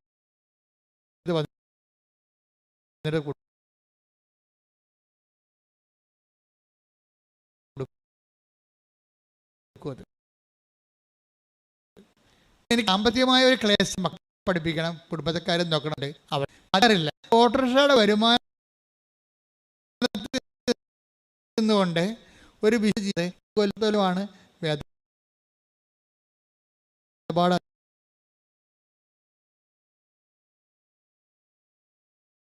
അധ്യാപകനാണ്. ചിലർ വിചാരിക്കുകയെ നമ്മുടെ ജോലിയല്ല, നമ്മൾ ഒരു പണിയും ഇല്ലാത്തവരാണ് പള്ളിയിൽ പോയി പണി ചെയ്യണത്. അല്ലെങ്കിൽ അവർക്കൊക്കെ തിന്നാനുണ്ടാവും വീട്ടിൽ ചെല്ലുമ്പോൾ. അവർക്ക് പള്ളിയിൽ പോയി പണി ചെയ്താൽ എന്താ കുഴപ്പം? എല്ലാവരും അങ്ങനെ വിചാരിക്കണത്. അവർക്ക് വീട്ടിൽ ചെല്ലുമ്പോൾ ഇപ്പോൾ ഭാര്യ ഭർത്താക്കപ്പെടും വേറെ ആൾക്കാർ ജോലി പള്ളിയിൽ ശുശ്രൂഷ ചെയ്യുമ്പോൾ നിങ്ങൾക്കറിയാമല്ലോ, ഈ ഉടമ്പടിയുടെ ലക്ഷ്യം തന്നെ എന്താണ്? നിങ്ങളെ പള്ളിയോടെ അടുപ്പിക്കുക എന്നുള്ളതാണ്. നിങ്ങളെ പള്ളിയോടെ കൂദാശകളാണെന്ന് പറയും, നിങ്ങൾ സ്വന്തം വികാരിച്ചെടുത്ത് കുമ്പസാരിക്കാൻ പറയും. എന്താ കാര്യം? എവിടെ നിന്നാണ് സാക്രമെൻ്റ് നിങ്ങൾ സ്വീകരിച്ചത്? ദൈവം നിങ്ങളെ എവിടെ നിന്നാണ് നിങ്ങൾ കൂദാശ സ്വീകരിച്ചത്? ആ കൂദാശയുടെ ഉറവിടങ്ങളിലേക്ക് സഭയെ തിരിച്ചു കൊണ്ടുപോകണം.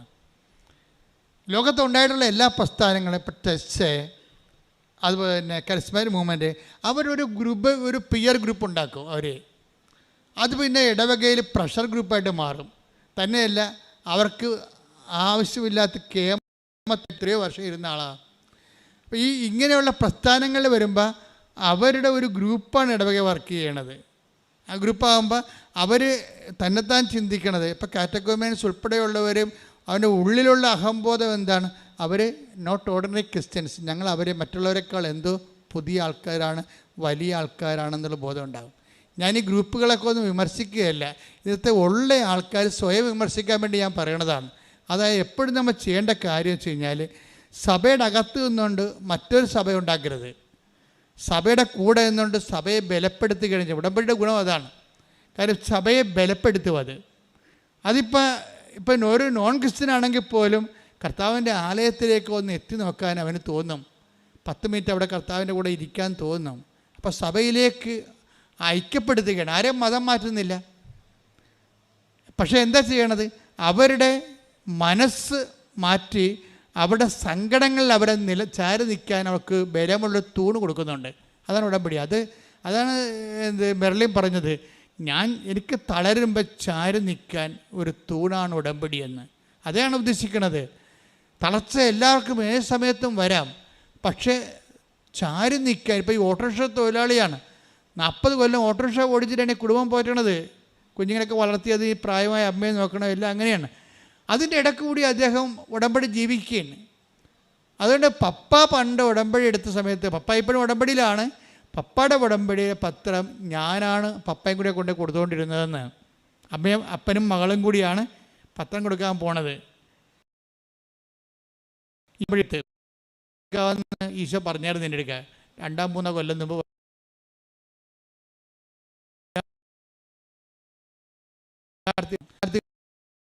കാലമാണ്. അവർ കർത്താവിലേക്ക് വന്നാൽ മറ്റ് 10 മനുഷ്യർ വന്നേക്ക പവറായിരിക്കും. എന്താ കാര്യം? അവർക്ക് വിദ്യാഭ്യാസമുണ്ട്, കാഴ്ചപ്പാടുണ്ട്, ലോകത്തിൻ്റെ വെല്ലുവിളികൾക്ക് പ്രതിരോധിക്കാനുള്ള വിശ്വാസത്തിൻ്റെ ബലം അവർക്ക് ലഭിക്കുന്നുണ്ട്. അങ്ങനെ എത്രയോ വലിയ സാക്ഷികളാണ് ഇപ്പോൾ ഉണ്ടായിരിക്കുന്നത്. അപ്പം അതിൻ്റെ എപ്പോഴും നമ്മൾ ശ്രദ്ധിക്കേണ്ടത്,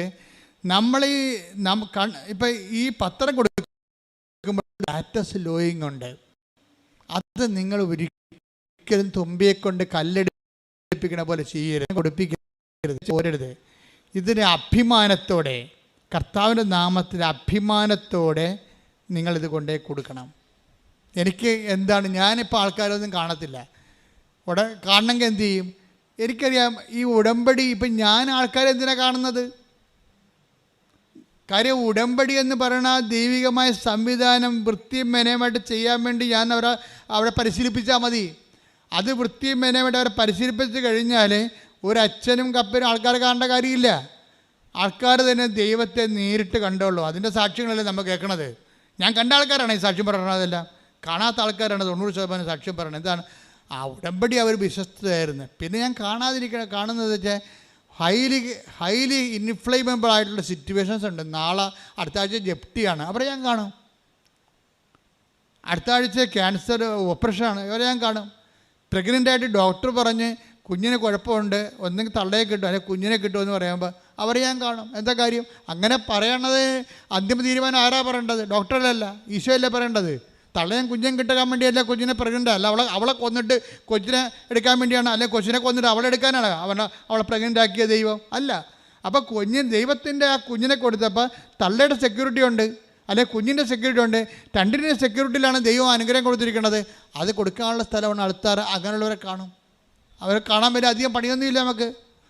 അവളുടെ പ്രഗ്നൻസി റിപ്പോർട്ട് കൊണ്ടുവന്ന് മാതാവിൻ്റെ അടുത്ത് കൊടുത്തു. ഇതാ റിപ്പോർട്ട്, ഡോക്ടർ ഇങ്ങനെ പറഞ്ഞിരിക്കുന്നത്, നിൻ്റെ ഉത്തരവാദിത്തമാണ് 2 ഇവിടെ കൊണ്ടുവരിക എന്നുള്ളത്. അപ്പോൾ ഞാൻ അവളോട് പറയും, നീ പ്രസവിച്ച കുഞ്ഞിനെയും കൊണ്ട് അമ്മയുടെ മുമ്പിൽ വന്നിരിക്കും. അത് അധികാരമാണത്. എന്താ കാര്യം? അത് കർത്താവിൽ ഞാൻ ആശിക്കണതാണ്. കർത്താവിൽ ആശിക്കാൻ വേണ്ടി തന്നെയാണ് പട്ടം വാങ്ങിച്ചിരിക്കുന്നത്. കർത്താവിൽ ഇങ്ങനെ തളർന്നവനെ താങ്ങി നിർത്താനും മുറിവേറ്റനെ വെച്ച് കെട്ടാൻ വേണ്ടിയാണ് പട്ടം മേടിച്ചിരിക്കുന്നത്. എനിക്ക് പട്ടം കിട്ടി കാലം മുതൽ പട്ടത്തെക്കുറിച്ച് നല്ല ബോധമുണ്ട്. അതുകൊണ്ട് ഞാൻ ഇപ്പോഴും പട്ടം പറഞ്ഞാൽ പ്രാർത്ഥിക്കുന്നത്. കർത്താവേ, 38 വർഷത്തെ കൃപാന ജീവിതത്തിൻ്റെ ആസ്തിയിലാണ് പ്രാർത്ഥിക്കുന്നത്. ഞാൻ അച്ഛനാകുന്നതിന് മുമ്പ് തന്നെ പഠിക്കണ കാലത്ത് തന്നെ 2.5 മണിക്കൂർ വെച്ച് രാത്രി കർത്താവിൻ്റെ മുമ്പ് നിന്നാണ് പ്രാർത്ഥിച്ച് പട്ടം മേടിച്ചിരിക്കുന്നത്. പട്ടം കിട്ടിയതിന് ഞാൻ ദൈവത്തോട് നന്ദി പറയുന്നതാണ്.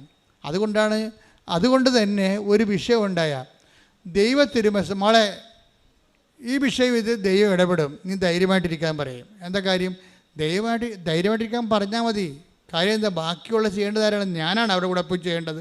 അല്ല, ആരുടെ പേരിലാണത് പറഞ്ഞിരിക്കുന്നത്, അവൻ ചെയ്തോളും അത്. പിന്നെ കൃപാസനത്തിൽ നിങ്ങൾക്ക് വരുമ്പോൾ ഉണ്ടാകുന്ന പ്രശ്നം എന്ന് പറയണത്, അമ്മ ഈ ഒരു ജീവിതത്തിൻ്റെ ഭാഗമായിട്ടാണ് അമ്മയുടെ പ്രത്യക്ഷീകരണം സംഭവിക്കുന്നത്. ദൈവത്തിൻ്റെ പ്രത്യക്ഷീകരണത്തിന് വലിയ ആനക്കാര്യമൊന്നും അല്ലത്. മര്യാദയ്ക്ക് ആ ഫോർമുല ഒന്ന് ഫോളോ ചെയ്താൽ മതി, ദൈവം പ്രത്യക്ഷപ്പെടും.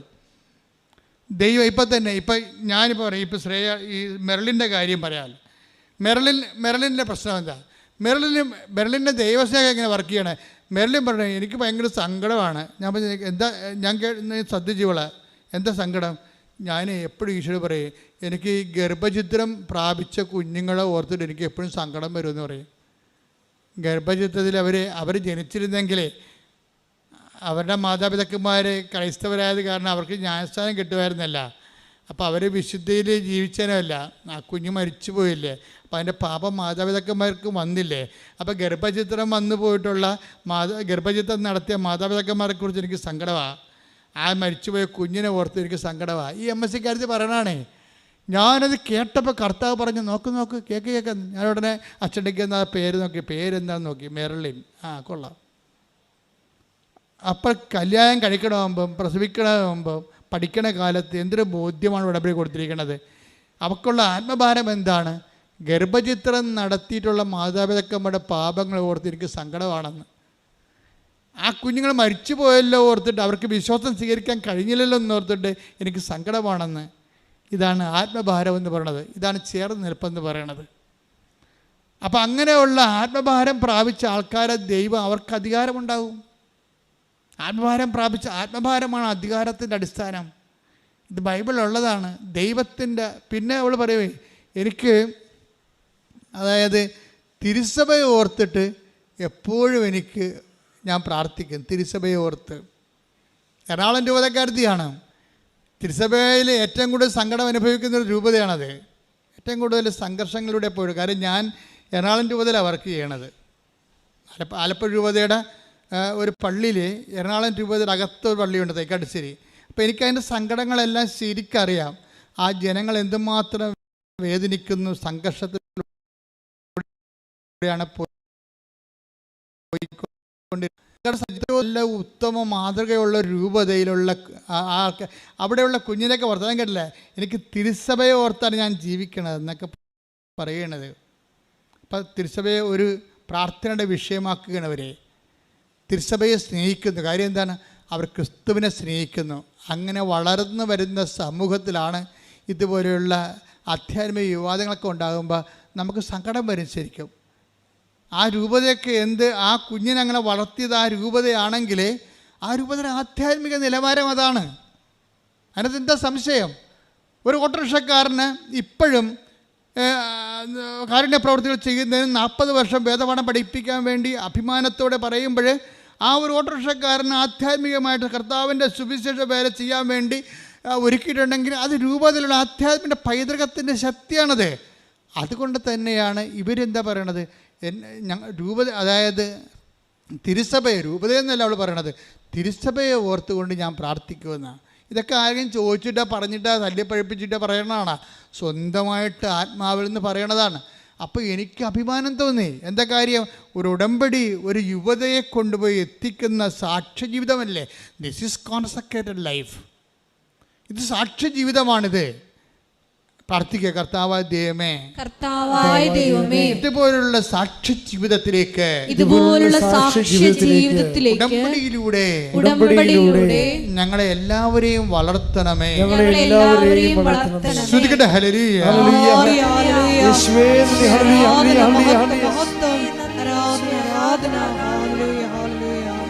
അച്ഛൻ എങ്ങോട്ടാ പോകണമെന്ന് നിങ്ങൾക്ക് മനസ്സിലായില്ല. അതായത് ഒരു വ്യക്തി ചേർന്ന് നിൽക്കുകയാണ്. അപ്പൻ്റെ പത്രം സ്വന്തമായിട്ട് കൊണ്ടു നടന്ന് കൊടുത്തിരുന്ന അപ്പനും മകളും കൂടിയാണ് ഒരിക്കൽ സുവിശേഷ വേല ചെയ്തത്. ഇപ്പോഴെന്ത് ചെയ്ത് അപ്പൻ്റെ സുവിശേഷ വേല ചെയ്യുന്നു, മകൾ ഉടമ്പടി എടുത്തിട്ട് അവളുടെ സുവിശേഷ വേല ചെയ്യുന്നു. മെർലിൻ പറയണത്, എനിക്ക് ആൾക്കാരെ വലിയ തോതിൽ കൺവിൻസ് ചെയ്യാൻ അറിയത്തില്ല, എനിക്ക് അത്രയും ഉള്ളൊരു വാഗ്പാടവുമില്ല. അതുകൊണ്ട് ഞാൻ പത്രം കൊടുത്തിട്ട് നിങ്ങൾ പറയും ഈ പത്രം വായിക്കണം, മാതാവിൻ്റെ അടുത്ത് നിങ്ങളും പോകണം, അവിടെ ഒന്ന് പോയാൽ മതി, ബാക്കി അമ്മ ചെയ്തോളും, ഈ പത്രം വായിക്കും മനസ്സിലാകും. അതാണ് പത്രപ്രേക്ഷിതത്വം എന്ന് പറയണത്. ഈ പത്രപ്രേക്ഷിതത്വം ചെയ്യണത് എന്തുകൊണ്ടാണ്? ഔട്ട് ഓഫ് ലവ് ആണ്. അതാണ് പ്രശ്നം. അല്ല അച്ഛൻ പറഞ്ഞ് കൃപാസനത്തിൽ അച്ഛൻ പറഞ്ഞ് ഉടമ്പടി എടുത്ത ആളല്ലേ പത്രം കൊടുക്കണമെന്ന് പറയും. അതല്ല, ഇവരത് ചെയ്യണത് അങ്ങനെയല്ല. ഈ പത്രം വായിക്കുന്നതിലൂടെ അവരെൻ്റെ കർത്താവിനെ അറിയും, അവർ കർത്താവിലേക്ക് തിരിയും, കർത്താവിലേക്ക്. അപ്പം ദൈവസ്നേഹം കൊണ്ടാണ് പത്രം കൊടുക്കുന്നത്. പത്രപ്രേക്ഷിത പ്രവർത്തനം കൊണ്ട് ദൈവസ്നേഹത്തിൻ്റെ പ്രവർത്തനമാണ്. അപ്പം ദൈവസ്നേഹം ഉള്ളവർക്ക് ഉടമ്പടി ആ സ്നേഹം ഉത്തരവാദിത്വത്തോടെ പ്രവർത്തിക്കാനുള്ള ഒരു പ്രത്യേക കാലാവസ്ഥകളും തരും. ചെയ്യണത് നിയതമായ രീതിയിൽ ചെയ്യണം, അതുപോലെ തന്നെ സമയബന്ധിതമായി ചെയ്യണം. അപ്പോൾ ഉത്തരവാദിത്തമായി. എപ്പോഴെങ്കിലും ചെയ്താൽ ആർക്കാണ് വേണ്ടി വെക്കാനിക്കണമല്ല, ഉത്തരവാദിത്തോടെ ചെയ്യണ, ഉത്തരവാദിത്തോടെ ദൈവസ്നേഹമാണ് ഉടമ്പടി പ്രൊമോട്ട് ചെയ്യണത്. റെസ്പോൺസിബിൾ പാരൻറ്റ് പോലെ റെസ്പോൺസിബിൾ സ്പിരിച്വൽ ലൈഫ്. അപ്പോൾ റെസ്പോൺസിബിൾ സ്പിരിച്വൽ ലൈഫിലേക്ക് നിങ്ങൾ വരുമ്പോൾ എന്നാ പറ്റണത്? ദൈവവും റെസ്പോൺസിബിളാകും. ഒരു ദിവസം മെറിലിൻ്റെ അമ്മ, അപ്പനും അമ്മയും കുടുംബം മൊത്തം ഉടമ്പടിയിലാണല്ലോ. അപ്പം മെറിലിൻ്റെ അമ്മ ചുമ്മാ വീട്ടിലിരുന്ന് പറയണേ, ഊണൊക്കെ കഴിഞ്ഞപ്പോൾ അപ്പനും അമ്മയും മക്കളും ഭാര്യയും ഭർത്താവും എല്ലാം കൂടി ഇരിക്കുകയും പറയുമ്പോൾ, ഇന്ന് ഞാൻ സിൽവർ ഗ്രേയിൽ അമ്മനെ കണ്ടു കേട്ടോ എന്ന് പറയും. ഇന്ന് ഞാൻ സിൽവർ ഗ്രേയിൽ അമ്മനെ കണ്ടു കേട്ടോ എന്ന് പറയും. അപ്പോൾ മെറിലിനത് കേട്ട് ഞാൻ പറഞ്ഞ് ഓക്കെ, ഇപ്പോൾ ഈഗർനെസ്സായി. അവളുടെ അമ്മ സിൽവർ ഗ്രേയിൽ മാതാവിനെ കണ്ടെന്ന് പറയുകയാണ്. അപ്പോൾ മെറിലിന് ഈഗർനെസ്സായി. മെറിലിന് ചോദിച്ച്, അമ്മ എപ്പോഴാണ് കൃപാസനം മാതാവിനെ കണ്ടത്? അപ്പോൾ ഉടനെ അമ്മ പറയും, ഞാൻ പള്ളിയിൽ അച്ഛൻ കുർബാന അർപ്പിക്കുന്നതിന് മുമ്പ് 10 മിനിറ്റ് ഇല്ലായിരുന്നു, അപ്പം ഞാൻ പ്രാർത്ഥിച്ചുകൊണ്ടിരുന്ന സമയത്ത് അമ്മ സിൽവർ ഗ്രേയിൽ എൻ്റെ മുമ്പിൽ കൂടി പാസ് ചെയ്തെന്ന് പറയും. ഇവളുടനെ കരയണ പോലെയാകും. കാര്യം അവൾ പറയും, ഞാനും ആ സമയത്ത് അമ്മയെ കണ്ടെന്ന് പറയും. അതാണ് വ്യത്യാസം. ഞാനും അതേ സമയത്ത് ഞാനും ആ 10 മിനിറ്റ് അമ്മയുടെ കൂടെ ഇരുന്ന് പ്രാർത്ഥിക്കുമ്പോൾ എൻ്റെ മുമ്പിൽ കൂടി കൃപാസനം മാതാവ് പോയി. ഞാനിത് ശരിയാണോ തെറ്റാണോ എന്ന് അറിയാൻ പാലാതെ ഇരിക്കുമ്പോഴാണ് ഇപ്പോൾ അമ്മ പറയണത്. അമ്മയും മകളും ഒരേ സമയം തന്നെ കൃപാസന മാതാവിൻ്റെ പ്രത്യക്ഷീകരണം അനുഭവിക്കുകയാണ്. ജോസഫ് അച്ഛൻ കണ്ട സിൽവരഗിരിയിലെ കൃപാസന മാതാവിനെ ഇന്ന് ജനലക്ഷങ്ങൾ കണ്ടുകൊണ്ടിരിക്കുകയാണ്. അതാണ് കൃപാസന പ്രത്യക്ഷീകരണത്തിൻ്റെ പ്രത്യേകത. ഒരു പ്രത്യക്ഷീകരണം, ഇപ്പോൾ മജ്ജിക്കുറയിലൊരു പ്രത്യക്ഷീകരണമുണ്ട്, അത് റെക്കർ ചെയ്യുന്നുണ്ട് ആ സ്പോട്ടിൽ. പക്ഷേ ഇത് ലോകം മുഴുവനുമാണ് റെക്കർ ചെയ്യണത്. ആരെല്ലാം ഉടമ്പടി ജീവിതത്തിലേക്ക് വന്നോ, ആ ഉടമ്പടി സത്യസന്ധമായിട്ട് അനുഷ്ഠിക്കുന്നുണ്ടോ, അതിൽ ഉടനെ പ്രസൻസ് ഫീൽ ചെയ്യും. നിങ്ങൾക്ക് അമ്മയെ കാണാൻ പറ്റും. എൻ്റെ അർത്ഥം എന്താണ്? വല്ലപ്പോഴും കൂടി അമ്മ സ്വപ്നത്തിലും ദർശനത്തിലും ചിലപ്പോൾ നേരെയും ഒക്കെ പാസ് ചെയ്യുന്നതിൻ്റെ കാരണം എന്താണ്?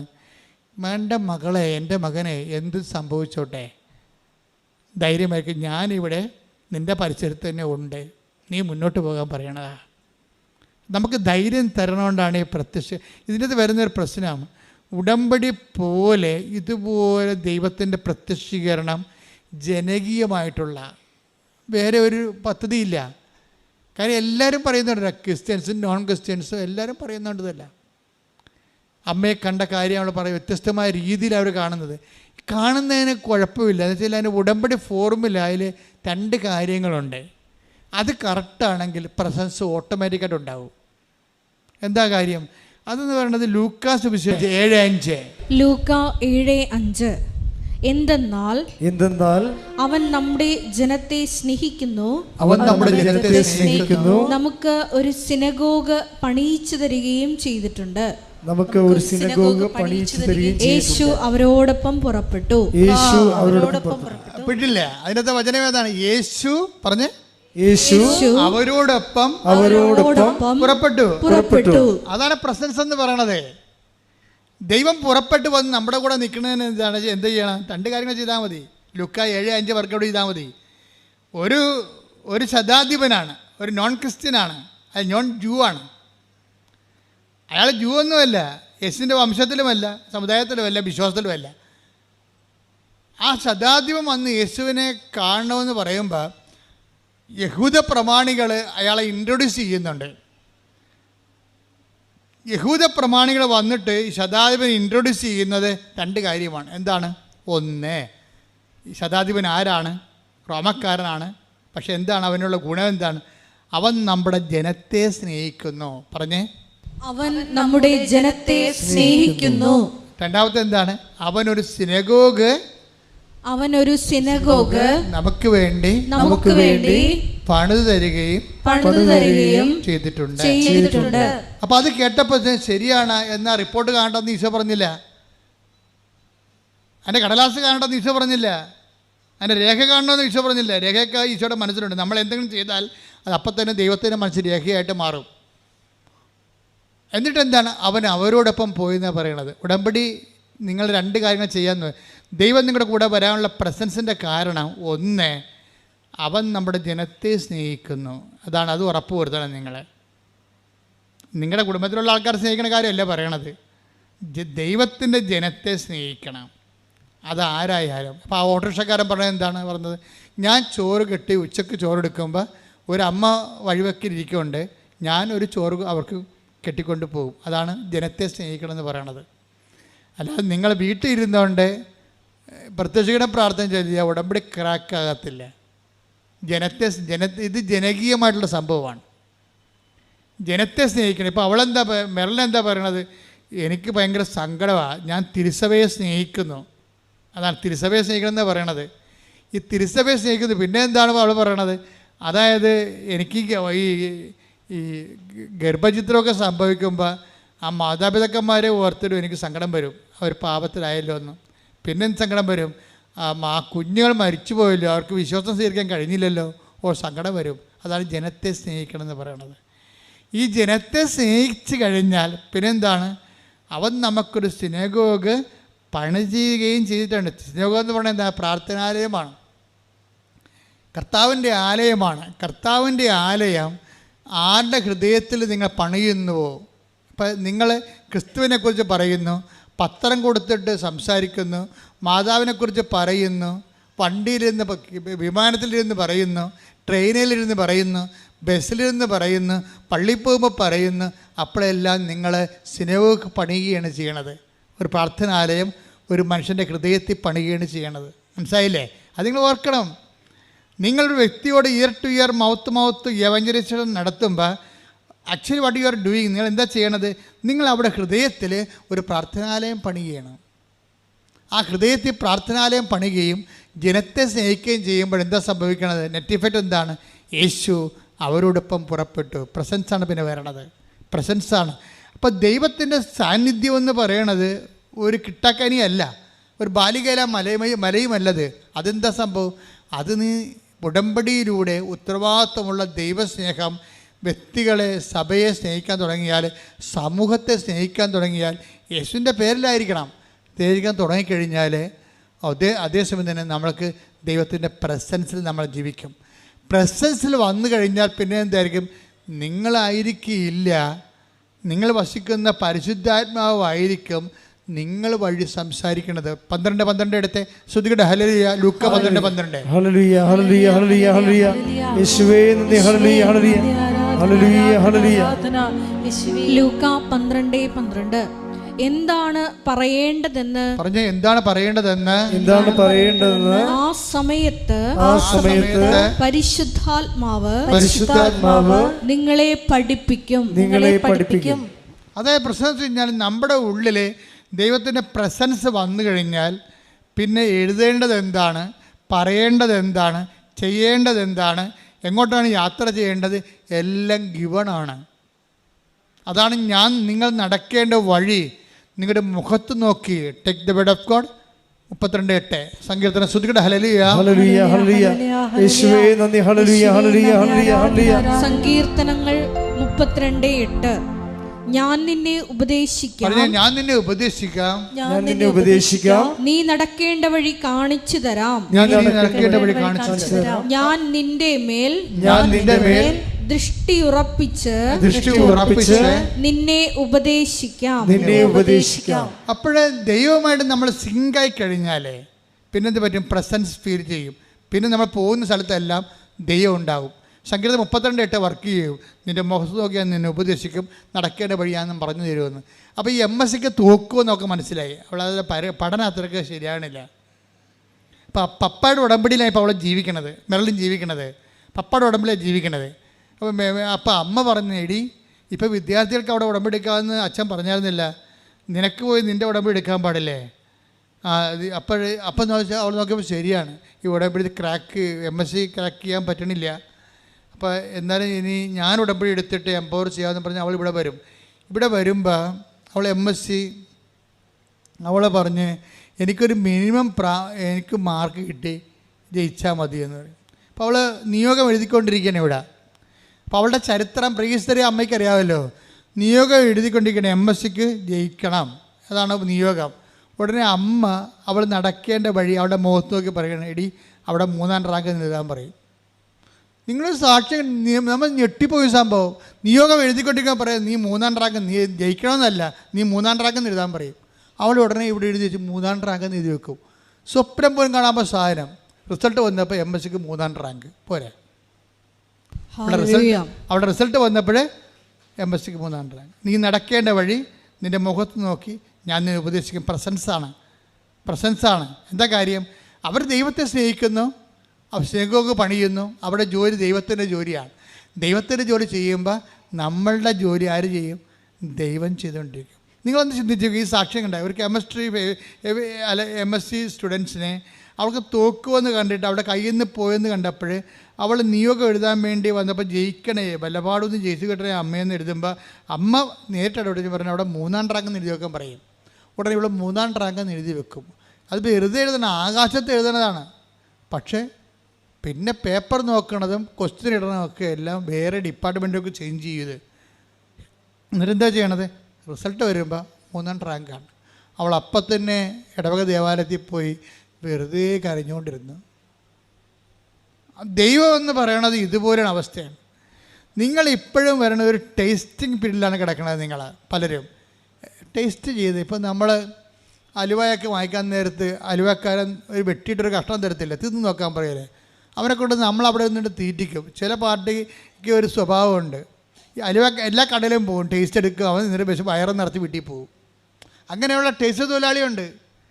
വെച്ച് കഴിഞ്ഞാൽ എല്ലാ അലുവ കടയിലും ചെല്ലുമ്പോൾ, ബേക്കറി കടയിൽ ചെല്ലുമ്പോൾ, പെരുന്നാൾ കടല ഉത്സവത്തിൽ ചെല്ലുമ്പോൾ അവരെന്ത് ചെയ്യും? ആ ഉടമ്പടി അലുവ പല കളറിലിരിക്കുകയാണ്. അപ്പോൾ ഉടനെ ഒരാൾ ചെറിയ വെട്ടി കൊടുത്ത് കഴിച്ചോ, ഇതാണ് അടിപൊളിയാണ്, കോഴിക്കോടാണെന്നൊക്കെ പറയും. ഉടനെ ഇവൻ അവിടെ നിന്ന് കഴിക്കും. ഇപ്പോൾ വരാതെ ഞാൻ പോയിട്ട് അടുത്ത അലുവ കടയിൽ പോകും. ഇവിടുന്ന് കൃപാസനത്തിൽ നിന്ന് പോയിട്ട് കലൂർ അന്തോണിസിൻ്റെ അടുത്ത് പോയി ടേസ്റ്റ് എടുക്കും. അവിടുന്ന് പോയിട്ട് വേറെ അവിടെ ധ്യാനകേന്ദ്രത്തിൽ പോകും. ഇങ്ങനെ ടേസ്റ്റ് തൊഴിലാളിയുണ്ട്. ടേസ്റ്റ് തൊഴിലാളി ഒരു കാലത്തും രക്ഷപ്പെടത്തില്ല. ഉടമ്പടി ടേസ്റ്റ് ചെയ്യാനുള്ളതല്ല, ഉടമ്പടി ജീവിക്കാനുള്ളതാണ്. മര്യാദക്ക് അത് കാശ് മുടക്കിയ സംഭവം വാങ്ങിക്കണം, അല്ലാതെ കണ്ടവൻ്റെ ഓശാരത്തിൽ നിന്ന് ടേസ്റ്റ് അടിച്ച് വയറ് നടക്കാൻ നോക്കരുത്. കാര്യം പറഞ്ഞപ്പോൾ എല്ലാം മനസ്സിലായില്ലേ നിങ്ങൾക്ക്? പല ആൾക്കാർ ഉടമ്പടി ടേസ്റ്റ് എടുക്കുന്ന ആൾക്കാരാണ്. എന്നിട്ട് അവർ ഇങ്ങനെ തൊത്തിയും മുടന്തിയും മുക്കിയും മുളിയൊക്കെ ഈ 90 ദിവസം എങ്ങനെയെങ്കിലും ഒന്ന് അവസാനിപ്പിച്ചെടുക്കും. അപ്പം അങ്ങനെ അവസാനിപ്പിക്കുന്ന കൊണ്ട് തന്നെയാണ് ദൈവം ഈ വിഷയം ആദ്യമേ തന്നെ നിങ്ങൾ ഇവിടെ കൃപാസനത്തിൽ ചവിട്ടുമ്പോൾ തന്നെ അറിയാം പെരിച്ചാഴി വന്നിട്ടുണ്ട്, ഒരു കഥയുമില്ലെന്ന് ദൈവത്തിന് അറിയാം. എന്താ കാര്യം? സംഭവം നടക്കത്തില്ല, ദൈവത്തിന് പണി കൊടുക്കാൻ വന്നിരിക്കുകയാണ്. ദൈവം ഒരു അടയാളം കാണിക്കാമെന്ന് നോക്കണ്ട, എന്നിട്ട് ഞാനിങ്ങനെ ഉടുത്ത് കെട്ടി ഇറങ്ങാം. നീ ഉടുത്ത് ഇറക്കിയിട്ട് ദൈവത്തെ എന്ത് ചെയ്യാം? ഒന്നും ചെയ്യാനില്ല. അപ്പം നിങ്ങൾ ആദ്യം ചെയ്യേണ്ടത് കണ്ണും പൊട്ടി ഇങ്ങനെയുള്ളവരോട് ദൈവം എന്ത് ചെയ്തറിയുക? അഡ്വാൻസ് അല്ല, പറ്റിക്കുമെന്ന് കണ്ടാൽ ഫുൾ എമൗണ്ട് മേടിക്കും.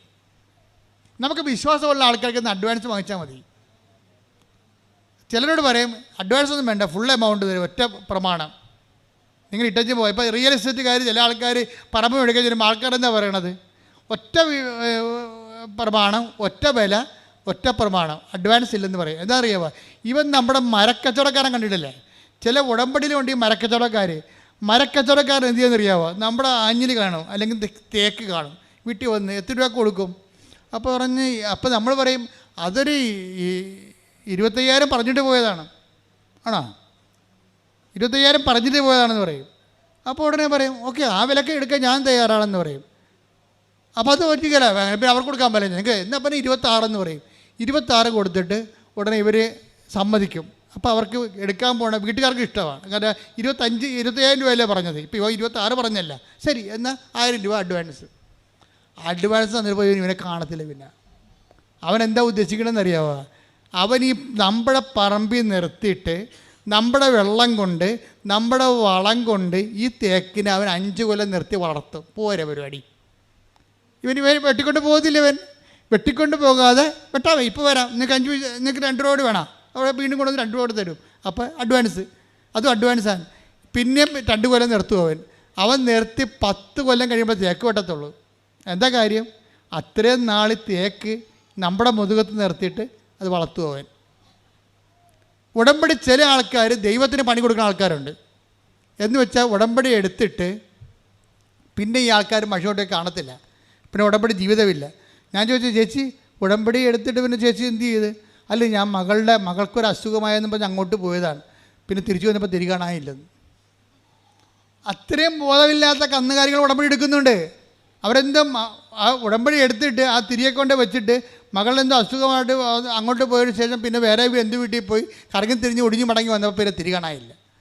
ഇങ്ങനെയുള്ള ആൾക്കാരാണ് അഡ്വാൻസ് തൊഴിലാളികളോട് ഉടമ്പടി. നിങ്ങൾ അതുമായിട്ട് ദൈവത്തിൻ്റെ നിങ്ങൾ എപ്പോഴും ശ്രദ്ധിക്കേണ്ട കാര്യം, ദൈവത്തിന് പണി കൊടുത്തുകൊണ്ട് ഉടമ്പടി എടുക്കരുത്. തിരിച്ച് പണി വന്ന് താങ്ങത്തില്ല. മര്യാദക്ക് വൃത്തിയും മെനയുമായിട്ട് ദൈവസ്നേഹത്തോടെ ഉടമ്പടിക്കാനുള്ള കൃപയ്ക്ക് വേണ്ടി പ്രാർത്ഥിക്കുക. കർത്താവായ ദൈവമേ, ഉടമ്പടി എടുത്ത് സത്യസന്ധമായി സുവിശേഷ വിഹിതമായി ജീവിക്കുവാൻ ഞങ്ങൾക്ക് പ്രത്യേക അഭിഷേകം നൽകണമേ. ശ്രുതിയുടെ ഹല്ലേലൂയ.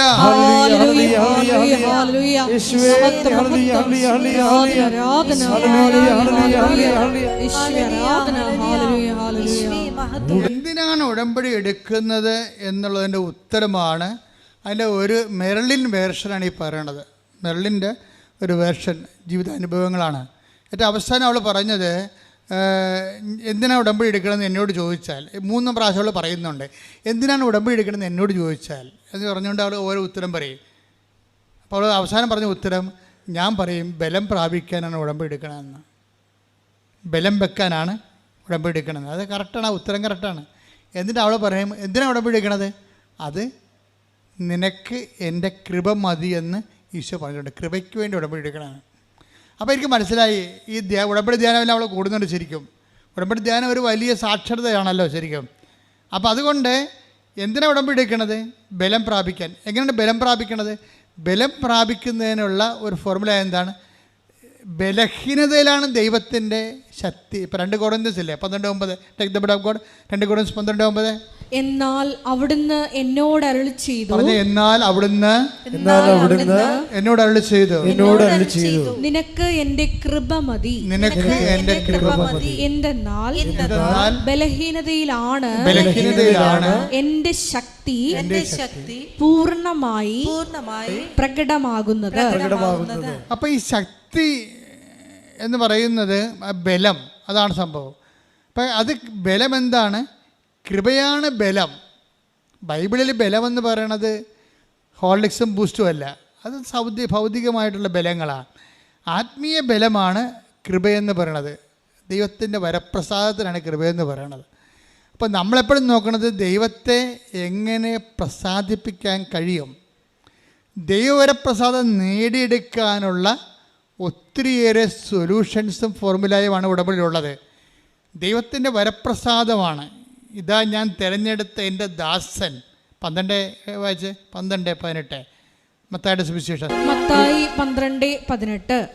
ഇതാ ഞാൻ തിരഞ്ഞെടുത്ത എൻ്റെ ദാസൻ. പറഞ്ഞ, ഇതാ ഞാൻ തിരഞ്ഞെടുത്ത എൻ്റെ ദാസൻ.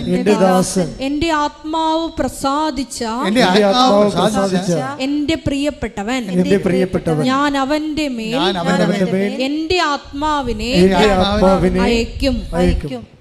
അപ്പോൾ അതാ ഞാൻ തിരഞ്ഞെടുത്ത എൻ്റെ ദാസൻ, എൻ്റെ ആത്മാവ് പ്രസാദിച്ച എൻ്റെ പ്രിയപ്പെട്ടവൻ. ഇതാണ്, അതായത് നമ്മളെ ദൈവത്തിൻ്റെ ആത്മാവ് നമ്മളിൽ പ്രസാദിക്കണം. അപ്പോഴാണ് ദൈവത്തിൻ്റെ പ്രിയപ്പെട്ട ആളായിട്ട് നമ്മൾ മാറണത്. ഉടമ്പടി നിങ്ങളെ ദൈവത്തിൻ്റെ പ്രിയപ്പെട്ടവളാക്കും, അല്ലെങ്കിൽ പ്രിയപ്പെട്ടവനാക്കും. എങ്ങനെയാണ് ചെയ്യേണ്ടത്? ഇതാ ഞാൻ തിരഞ്ഞെടുത്ത എൻ്റെ ദാസൻ. ദൈവത്താൽ നമ്മൾ തിരഞ്ഞെടുക്കപ്പെടണം. ദൈവത്താൽ നമ്മളെ തിരഞ്ഞെടുക്കപ്പെടാൻ വേണ്ടി, ദൈവത്തിൻ്റെ വരപ്രസാദം നമുക്ക് ലഭിക്കാൻ വേണ്ടി ഒത്തിരി ആർജിത കൃപകളുടെ സമവാക്യങ്ങൾ ഉടമ്പടിയിലുണ്ട്. ഇപ്പം നമുക്ക് ഇപ്പോൾ സക്രമെൻ്റ് ഗ്രേസ് എന്ന് പറഞ്ഞാൽ സ്റ്റാറ്റിക് ഗ്രേസാണ്. സ്റ്റാറ്റിക് ഗ്രേസ് എല്ലാവർക്കും കിട്ടും. നമുക്ക് ഇപ്പം വിവാഹം ഒരു സ്റ്റാറ്റിക് ഗ്രേസാണ്, പട്ടം ഒരു സ്റ്റാറ്റിക് ഗ്രേസാണ്, സാക്രമെൻ്റ് ഗ്രേസാണ്. ഈ സാക്രമെൻ്റിലെ ഗ്രേസിനൊരു പ്രശ്നം, സാക്രമെൻ്റ് ഗ്രേസ് നമുക്ക് തരണതിൻ്റെ ഉദ്ദേശം അടിസ്ഥാന സാക്ഷരതയാണ് അതിൻ്റെ അകത്ത്. അത് നമ്മൾ ഓരോരോ സാഹചര്യം വരുമ്പോൾ സാക്രമെൻ്റ് ഗ്രേസ് നമ്മൾ ഉജ്ജ്വലിപ്പിച്ചെടുക്കണം. ഉടമ്പടി സാക്രമെൻ്റ് ഗ്രേസിനെ ഉജ്ജ്വലിപ്പിക്കും. അല്ലെങ്കിൽ നിങ്ങളുടെ ദൈവ സംസർഗത്തിലൂടെ നിങ്ങൾക്ക് ദൈവത്തിൻ്റെ വരപ്രസാദം ലഭിക്കാൻ പറ്റുന്ന ഒരു മെനുവിലേക്ക് നിങ്ങളെ കൊണ്ടുപോകും. അതിൻ്റെ കാര്യം വെച്ച് കഴിഞ്ഞാൽ 2 വചനങ്ങൾ എപ്പോഴും പറയണത് നമ്മൾ ഗ്രോ ചെയ്യണം. 2 തിമോത്തി 1:6 എടുത്ത്, എൻ്റെ കൈവെപ്പിലൂടെ പറഞ്ഞ്, എൻ്റെ കൈവെപ്പിലൂടെ നിനക്ക് ലഭിച്ച ദൈവിക വരം വീണ്ടും ഉജ്ജ്വലിപ്പിക്കണമെന്ന് ഞാൻ നിന്നെ അനുസ്മരിപ്പിക്കുന്നു. ഇങ്ങനെ എപ്പോഴും ഒരു അനുസ്മരണം നടന്നുകൊണ്ടിരിക്കണം. അതിനാണ് ഞങ്ങൾക്ക് വാർഷിക ധ്യാനമൊക്കെ ഉള്ളത്, മാസാന്ത്യ ധ്യാനമൊക്കെ ഉണ്ടാവും. അതിനകത്ത് നീ വീണ്ടും അനുസ്മരിപ്പിക്കുകയാണ്. പത്രോസ് പറയണ ഈ വീണ്ടും അനുസ്മരണത്തെക്കുറിച്ച് പത്രോസ് പറയുന്നുണ്ട്. ഈ അനുസ്മരിപ്പിക്കുന്ന സമയത്ത് എന്താ അനുസ്മരിപ്പിക്കണത്? അല്ല, പാമ്പ് പിടിക്കാനും അങ്ങനെ ഓരോ സാങ്കേതിക മേഖലയിലൊക്കെ ഉള്ള ആൾക്കാർക്ക് വന്നിട്ട് ഒന്നും ചെയ്യാനില്ല. അവിടെ അനുസ്മരിപ്പിക്കേണ്ട കാര്യം എന്ന് പറയണത് ഈ കൈവെപ്പിലൂടെ ലഭിച്ച ദൈവിക വരം ഉജ്ജ്വലിപ്പിക്കണം. അതാണ് അനുസ്മരിപ്പിക്കേണ്ടത്. അത് കഴിഞ്ഞാൽ എന്താണ് അനുസ്മരിപ്പിക്കേണ്ടത്? അനുസ്മരിപ്പിക്കേണ്ടത് എന്താണ്? എൻ്റെ കൈവെപ്പിലൂടെ പറഞ്ഞ്, എൻ്റെ കൈവെപ്പിലൂടെ നിനക്ക് ലഭിച്ച ദൈവിക വരം. അതാ പ്രശ്നം. ശുശ്രൂഷ ചെയ്യണമെന്നുണ്ടെങ്കിൽ, സ്കിൽഫുൾ ശുശ്രൂഷ ചെയ്യണമെന്നുണ്ടെങ്കിൽ, അല്ലാതെ സൈക്കോളജി പോയി പഠിച്ചിട്ട് കൗൺസിലിംഗ് കൊണ്ടുവന്ന് ശുശ്രൂഷ ചെയ്യാൻ പറ്റത്തില്ല. അത് വരത്തിലാണ് ഇരിക്കണത്. ഇവിടെ സഭയെ ശുശ്രൂഷിക്കാനാണ് ഉദ്ദേശിക്കണമെന്നുണ്ടെങ്കിൽ എൻ്റെ കൈവെപ്പിലൂടെ പറഞ്ഞ്, എൻ്റെ കൈവെപ്പിലൂടെ നിനക്ക് ലഭിച്ചിട്ടുള്ള ദൈവിക വരത്തെ ഉജ്ജ്വലിപ്പിക്കണം. അപ്പൊ നമ്മളിൽ ദൈവത്തിന്റെ കൃപ നിൽക്കുന്ന വരത്തിന്റെ അടയാളത്തിലാണ്. ഗ്രേസാണ്, കൃപയാണത്. ഈ കൃപയെ നമ്മൾ ലഭിക്കാൻ വേണ്ടിയുള്ള എൻട്രൻസ് ആയിട്ടാണ്, അതിൻ്റെ അടിസ്ഥാനമായിട്ടുള്ള ഒരു സ്ട്രക്ചറായിട്ട് നമ്മൾ ഒരു കൂദാശ സ്വീകരിക്കണത്. ഇപ്പം കൂദാശ സ്വീകരിക്കുമ്പോൾ ആ കൂദാശയുടെ കൃപയുടെ സംരക്ഷണം നമുക്ക് ലഭിക്കും. പക്ഷെ കൂദാശയുടെ സംരക്ഷണം ലഭിക്കണമെന്നുണ്ടെങ്കിൽ ആ സംരക്ഷണ മേഖല റേഞ്ചുള്ള സ്ഥലത്ത് തന്നെ നീ നിൽക്കണം. അല്ല, ഒരു ജീവിത പങ്കാളി ഉള്ളപ്പോൾ വേറെ ജീവിത പങ്കാളിനെ തോണ്ടാനും നോക്കാനും പഴയ പ്രേമങ്ങളൊക്കെ കുത്തി ഉണർത്താനും അവിടെ ചെന്നിട്ട് അവരെ വിളിക്കാനൊക്കെ തുടങ്ങിക്കഴിഞ്ഞാൽ ഉടനെ ഈ കൃപാവരം നിനക്ക് നഷ്ടപ്പെടും. ദൈവത്തെ പലരും ആൾക്കാരെ വന്നിട്ട് വിവാഹം കഴിക്കണത് ദൈവത്തെ വഞ്ചിക്കാൻ വേണ്ടി കച്ചകെട്ടി എടുത്ത് ഇറങ്ങിയിരിക്കുക. ഈ വഞ്ചന എവിടെ കൊണ്ടേ അവസാനിപ്പിക്കും നമ്മൾ? ഞാൻ മാതാവിനെ നേരിട്ട് കണ്ട ആളാണ്. അതുകൊണ്ട് ഒരു പെലിച്ചാഴിയും രക്ഷപ്പെടുത്തുന്നത് എനിക്കറിയാം. കാര്യം ദൈവത്തെക്കുറിച്ച് നിങ്ങൾക്ക് ഐഡിയ ഇല്ല, ദൈവത്തെ നിങ്ങൾ വിശ്വസിക്കണില്ല. അതുകൊണ്ടാണ് പഴയ പ്രേമത്തിന് അത് തേച്ചിട്ട് വന്നിട്ട് പുതിയ ആളെ കല്യാണം കഴിച്ചിട്ട് ഒന്ന് പെറ്റ് കഴിയുമ്പോൾ പിന്നെ പഴയ ആൾക്കാർ മൊബൈലിൽ വിളിക്കണ കാര്യം എന്താ? അവരാവശ്യമില്ലാത്ത അവരുടെ സ്ഥലത്ത് സെമിനാറിന് പോവുക, അവരുടെ സ്ഥലത്തേക്ക് അവരുടെ രാജ്യത്തേക്ക് ഒരു എന്തെങ്കിലും സ്റ്റഡി ടൂറും പറഞ്ഞ് പോവുക, പിന്നെ അവരുമായിട്ട് വെക്കേഷൻ കറങ്ങി നടക്കുക, എന്നിട്ട് ഗർഭനിരോധന ഗുളികകൾ ഉപയോഗിക്കുക. അപ്പോൾ ഇങ്ങനെയുള്ള അഭ്യാസങ്ങൾ കാണിച്ചു കഴിഞ്ഞാൽ നമ്മുടെ കൂദാശ ബലം നമ്മൾ ദൈവത്തെ പറ്റിക്കണം. അതുകൊണ്ടാണ് ഇത് ഉത്തരവാദിത്തമുള്ളതാണ് കൂദാശ ജീവിതം എന്ന് പറയുന്നത്. അല്ല, ആർക്കും തോന്നിയ മാസം പോലെ എങ്ങനെയും ജീവിക്കാൻ പറ്റത്തില്ല. കർത്താവിനറിയാം ഇതിൻ്റെ അകത്ത് ഫ്രോഡ് ഉണ്ടാകും. 90 പേര് 100 പേര് ഇതിൻ്റെ അകത്ത് വന്നാൽ അത് 80 ഫ്രോഡാകുമെന്ന് കർത്താവിനറിയാം. അതുകൊണ്ട് കർത്താവ് പറഞ്ഞ് ചെറിയ അജഗണമേ ഭയപ്പെടേണ്ട, പിതാവ് നിങ്ങൾക്ക് രാജ്യം കൽപ്പിച്ച് നൽകാൻ തരുമോ. അല്ലാത്തവനൊക്കെ ഇവിടെ കിടന്ന് ജീവിക്കട്ടെ, പട്ടി ചാണ പോലെ ചത്തുപോവുകയും ചെയ്യും. ചെറിയ അജഗണമാണ് എപ്പോഴും കൃപയിൽ നിൽക്കുന്നത്. അപ്പം നമ്മളെ സംബന്ധിച്ചിടത്തോളം ഉടമ്പടിയിലുള്ളവർ ഉത്തരവാദിത്തപൂർവമായ കൗദാശ ജീവിതത്തിൻ്റെ പിന്തുടർച്ചയായിട്ടാണ് ഫാൻ ആൻഡ് ഫ്ലെയിംസ് എൻ്റെ കൈവെപ്പിലൂടെ പറഞ്ഞേ, എന്റെ കൈവെപ്പിലൂടെ നിങ്ങൾക്ക് ലഭിച്ചിരിക്കുന്ന ദൈവിക വരം വീണ്ടും ഉജ്ജ്വലിപ്പിക്കണമെന്ന് ഞാൻ ആഗ്രഹിക്കുന്നു. ഉടമ്പടി ചെയ്യണത് അതാണ്. നിന്റെ ജ്ഞാനസ്ഥാനത്തിലൂടെ ആയാലും നീ വിശ്വാസം സ്വീകരിച്ച ഒരു അവസ്ഥ, അതിനിപ്പോൾ ഒരു പ്രത്യേകമായ രീതി, നീ യേശുക്രിസ്തുവിനെ രക്ഷകനായിട്ട് സ്വീകരിച്ചു കഴിഞ്ഞാൽ തന്നെ നിൻ്റെ ആത്മരക്ഷയ്ക്ക് അച്ചാരമായി. അത് വിശ്വാസം മൂലമുള്ള നിൻ്റെ ജ്ഞാനസ്ഥാനമാണത്. പക്ഷേ അത് നീ എന്ത് ചെയ്യണം? അതൊരു ഉടമ്പടിക്കാലം കഴിയുമ്പോൾ പിന്നെയും പണ്ടേ പഠിച്ചുണ്ടെങ്കിൽ ഒരു പറഞ്ഞ പോലെ പോരുത്. ആ കൃപയിൽ നിലനിൽക്കണം. അത് വീണ്ടും ഉജ്ജ്വലിപ്പിച്ച്, അത് പ്രോസസ് ആൻഡ് പ്രക്രിയയാണത്. വീണ്ടും ഉജ്ജ്വലിപ്പിച്ചുകൊണ്ടിരിക്കണം. പ്രാർത്ഥിക്കുക, കർത്താവായ ദൈവമേ, അങ്ങനെക്ക് വിശ്വാസം നൽകി വഴി നൽകിയിട്ടുള്ള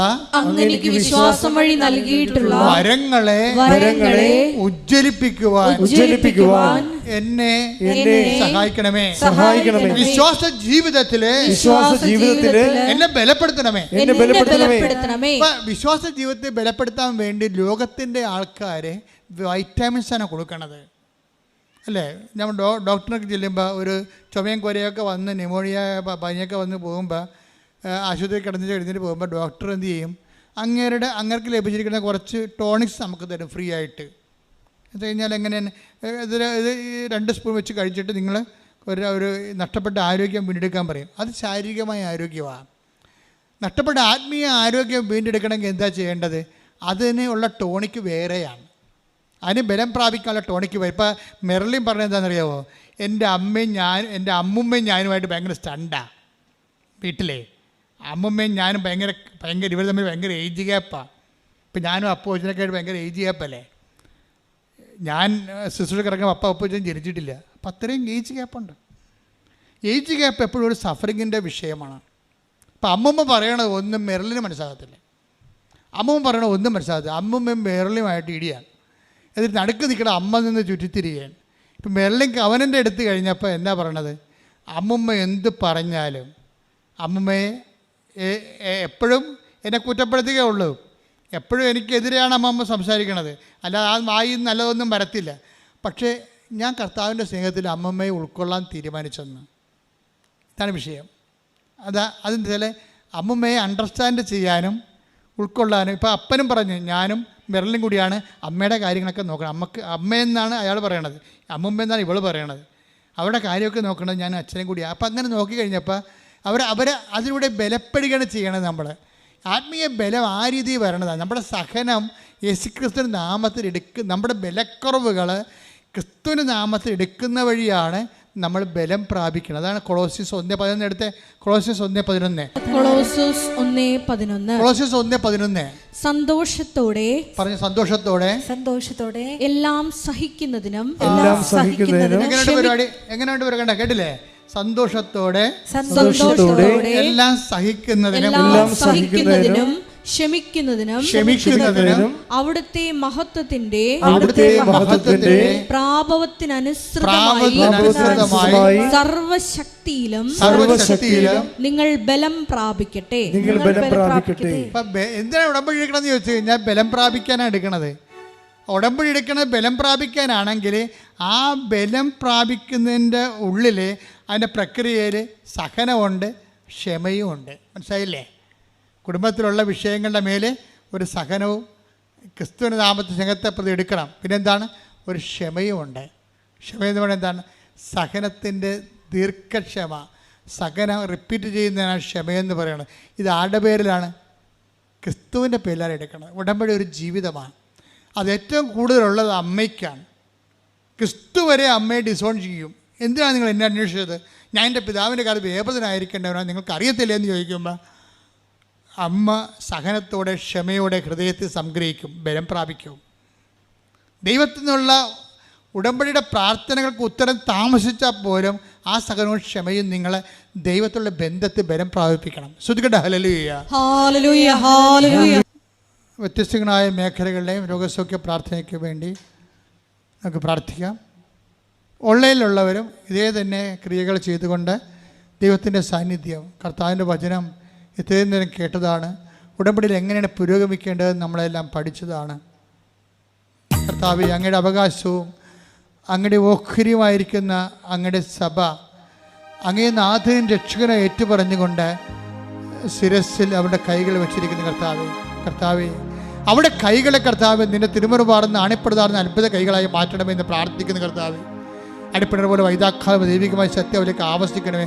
ഉച്ചമ ഉള്ളംകാലം വരെ കർത്താവിൻ്റെ രക്തം പടരട്ടെ. എല്ലാ കൊശങ്ങളിലും പെശുകളിലും രോഗാതിരമായ എല്ലാ പെശങ്ങളിലും കൊശങ്ങളിലും കർത്താവിൻ്റെ രക്തം പടരട്ടെ.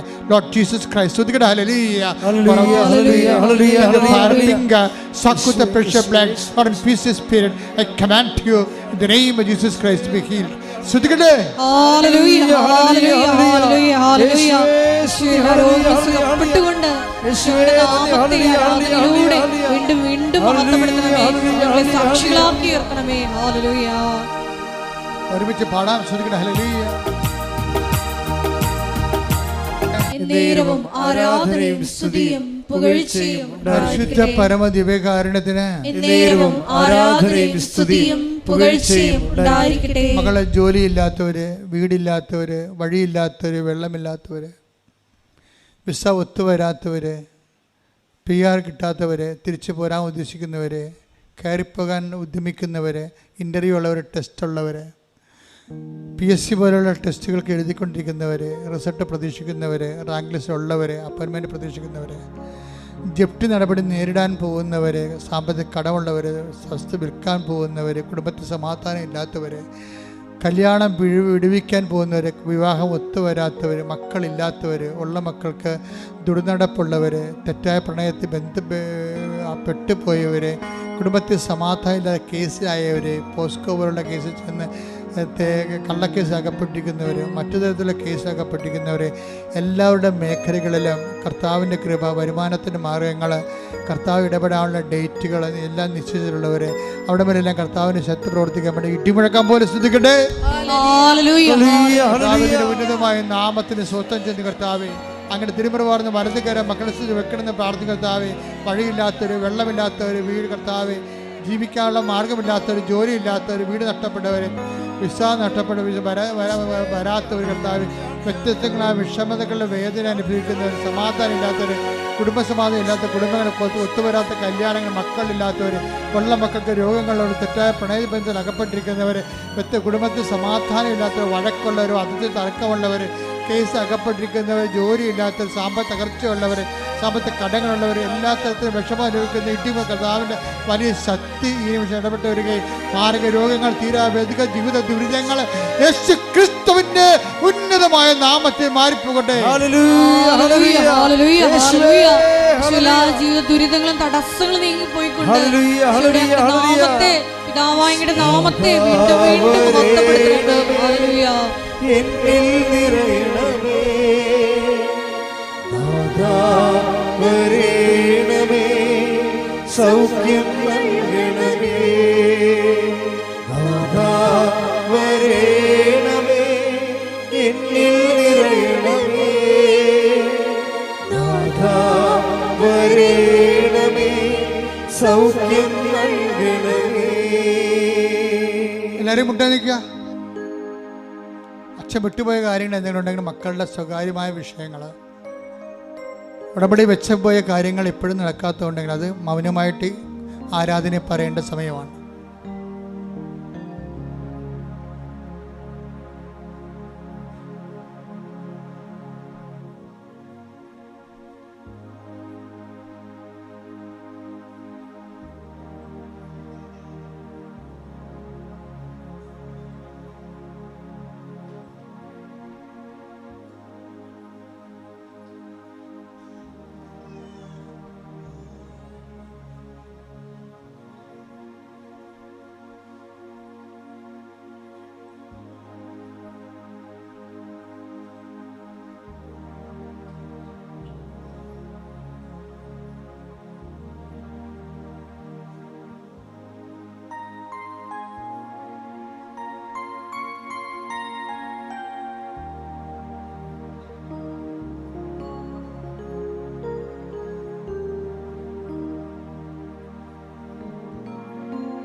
സമാപനാശീർവാദം.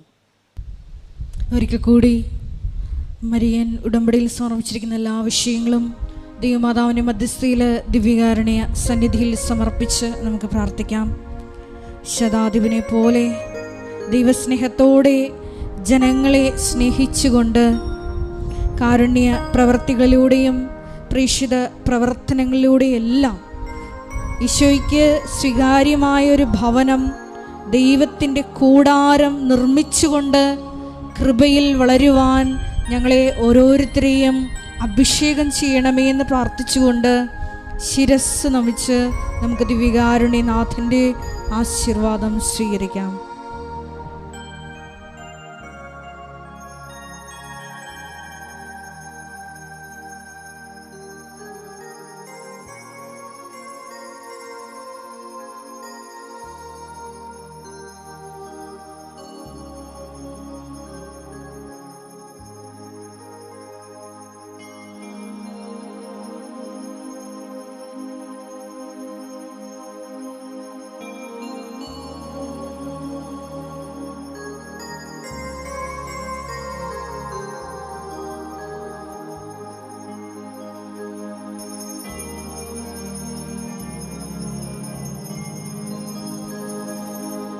പരിശുദ്ധ പരമമാം ദിവ്യകാരുണ്യമേ, എന്നുമെന്നും അങ്ങേക്കാരാധന. പരിശുദ്ധ പരമമാം ദിവ്യകാരുണ്യമേ, എന്നുമെന്നും അങ്ങേക്കാരാധന. പരിശുദ്ധ പരമമാ ദിവ്യകാരുണ്യമേ,